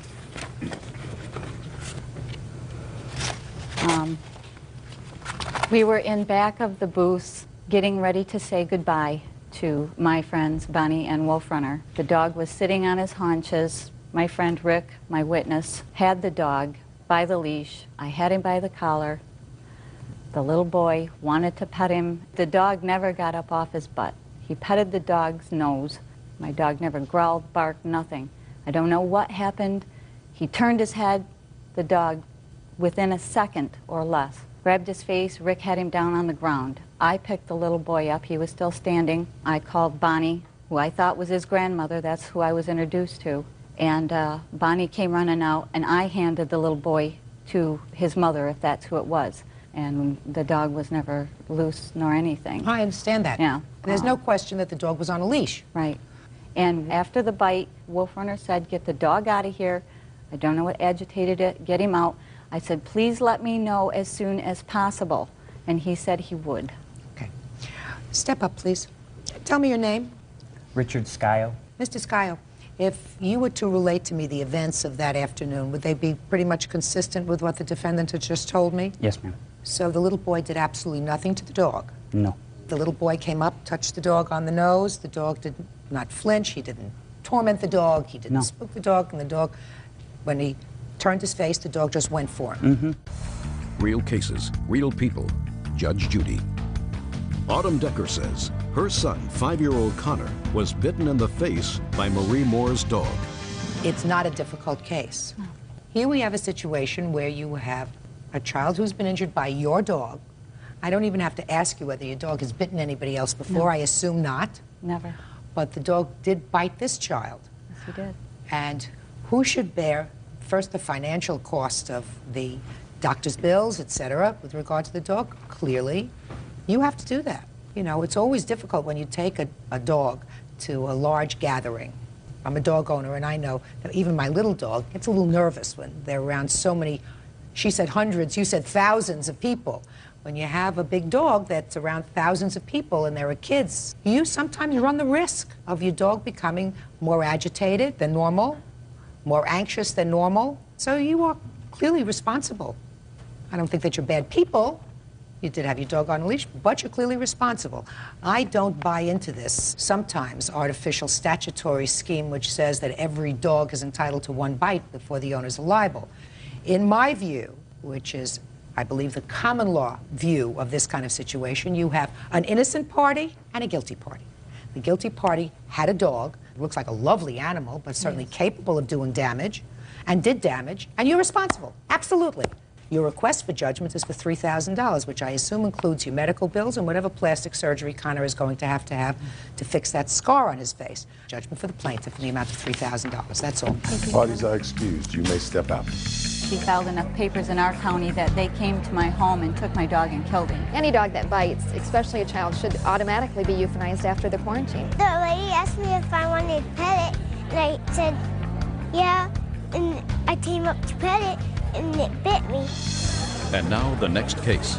All parties on Punterero versus Peach. Step forward, please. 22-year-old student Corinne Punterero is suing her ex-roommate, 22-year-old student Rebecca Peach, for breaking a lease. Rebecca says she moved out because she needed gallbladder surgery. Ms. Pontuero, according to your complaint, you and the defendant know each other from college, and you had decided to room together for this coming year. Yes. When did you sign the lease? Last year. What month? I believe it was in April. And at some time, about a month later, the defendant decided that she did not want to live with you, and you've had to move into this rental by yourself. You want her to pay her share of the year's rent. Yes, it's a 3-bedroom apartment. There's me and one other housemate. And with her not living there, we're responsible for her rent. Our landlord is now taking us to court for her part of the rent. In the lease, it says that no matter what, you're jointly and severely responsible for fulfillment of the lease. Severally, not severely, severally.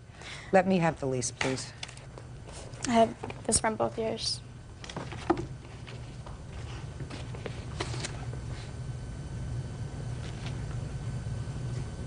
Okay. When did you change your mind? I actually have an email I have written to Corinne. It's dated June 12th. That states that I won't It's be dated coming what? back. June 12th. Okay, you changed your mind June 12th. It wasn't so much changing my mind. I was very ill. Corinne and I were disagreeing. Was not a very good living environment for myself. And I have doctors, notes, everything. It was impossible for me to come back to school. So then what did you do to try to get a new roommate? With me being sick, it was hard. What That's were you why sick with? I had my gallbladder taken out 2 years ago. I vomit a lot. I throw up a lot. That's why I had written her the email to let her know that I won't be back, that I'm going to need help with this. Let me see the email. I have it highlighted of where I said I wasn't going to be back.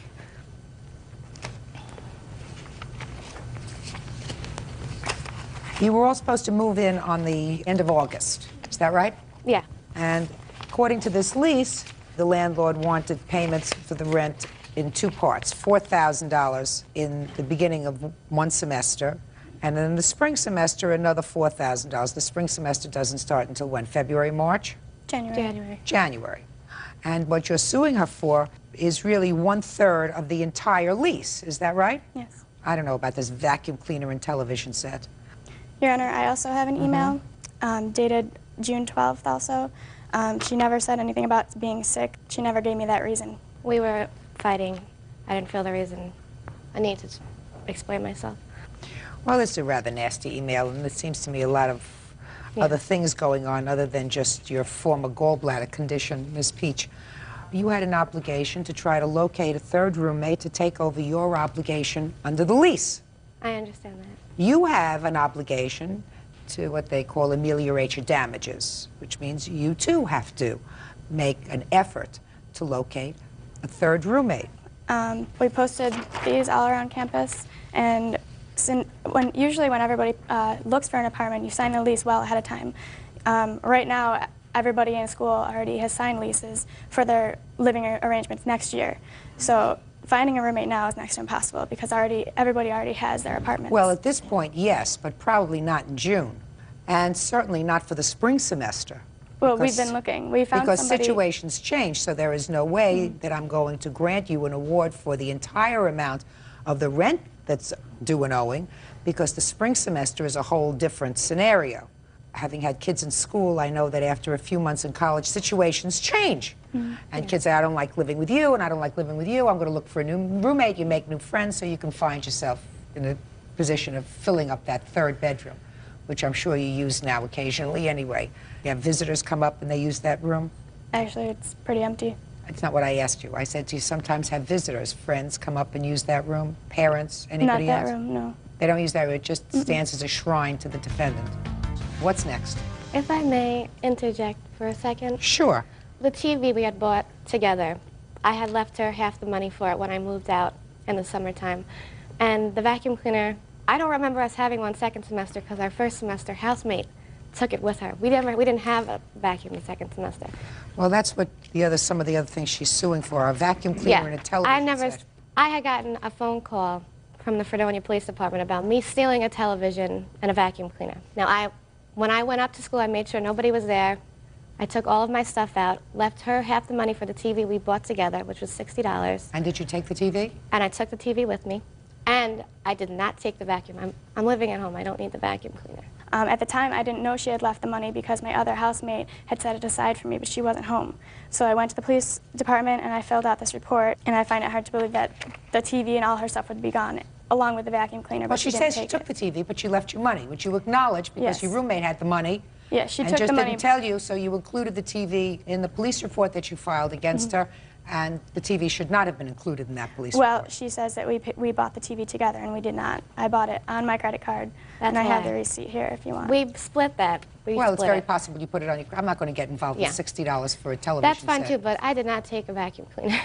There's no proof that you took the vacuum cleaner. What's next? Well, I have all the copies of the bills from last semester. That some of them we still owe, some of them are in her name, some of them are in mine. I just got a $617 phone bill in my name, which I don't know why it's still in my name, but I just received this phone bill from the phone company. Let me see. Why don't you, Bert, instead of my looking at them, why don't you have them exchange these bills and look at them?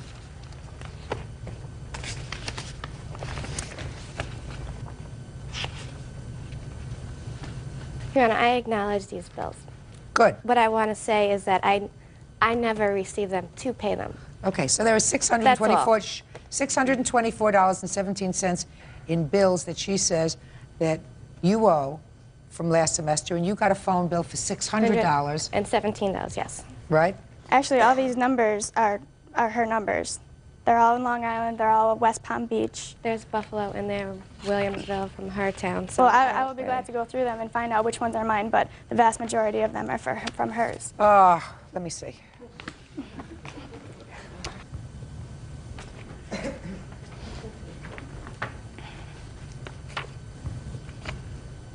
You expect me to go through all these charges? No. Good. Then step outside. Call you back in 5 minutes. Here, Bird, send them outside with this. Thank you.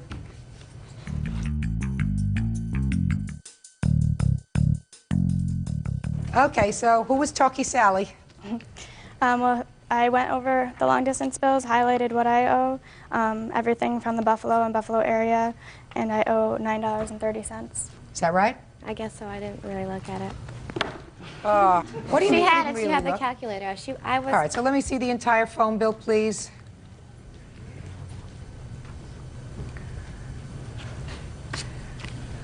All right, Miss Peach. Yes. So from your phone bill of $617, the plaintiff owes you $9.30. That's fine. So it's a good lesson. Miss Peach, your lesson is as follows. How old are you? 22. If you're 22, you're an adult. When you're an adult and you enter into a contract, you are obligated to fulfill your contract. You're no longer a kid. But you have an obligation, too, to reduce your damages. You can't sit there with a 3-bedroom apartment and say, well, now I have a bedroom for myself, a bedroom for my roommate, and I got a whole area for storage. Don't play with paper when I'm talking to you. It's rude. So I believe that you are entitled to this semester's portion of her rent for the fall semester, because I agree with you that it could have been difficult in June to try to find a new roommate. That doesn't mean that I believe that you can't find somebody else for the spring semester. Now, that doesn't mean that you necessarily don't have a cause of action against her if, in the spring semester, after a good faith effort to locate another roommate, you're not able to locate another roommate. This award will cover this semester's rent, clear, plus your utility bills from last year. Judgment for the plaintiff in the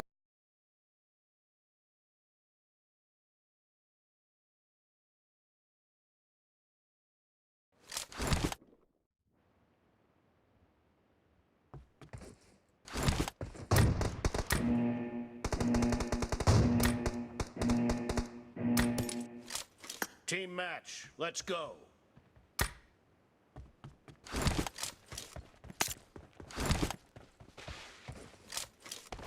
First point for the red team.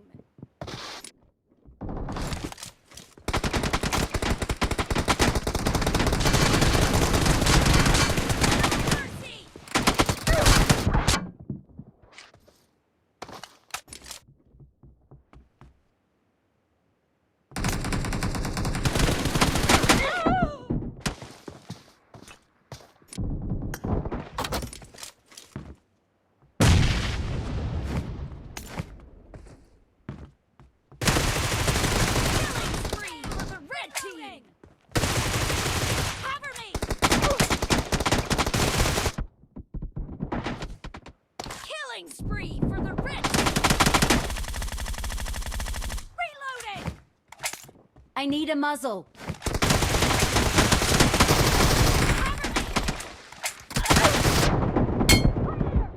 Reloading.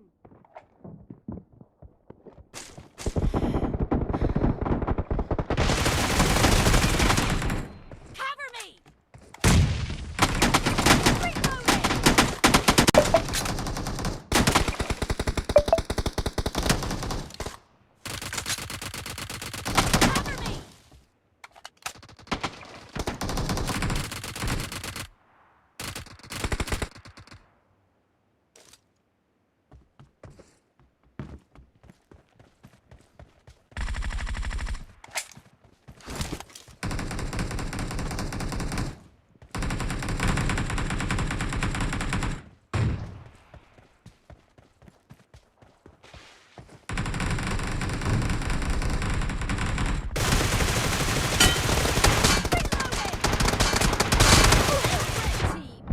In the lead. Killing spree for the red team. Watch out.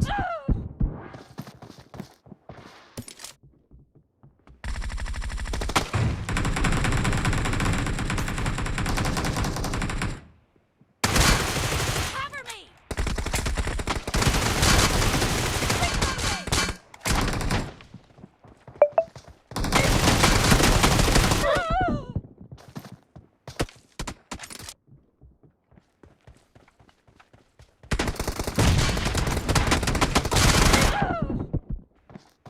Marked a location.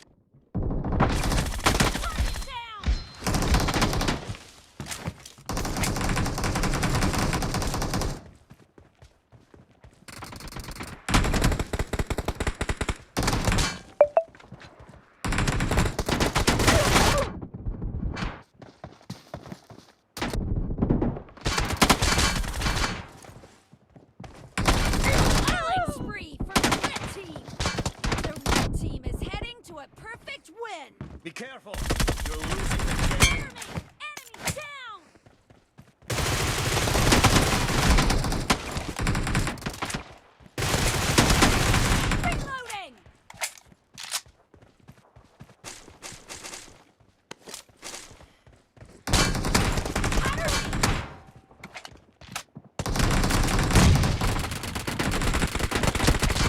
Watch out!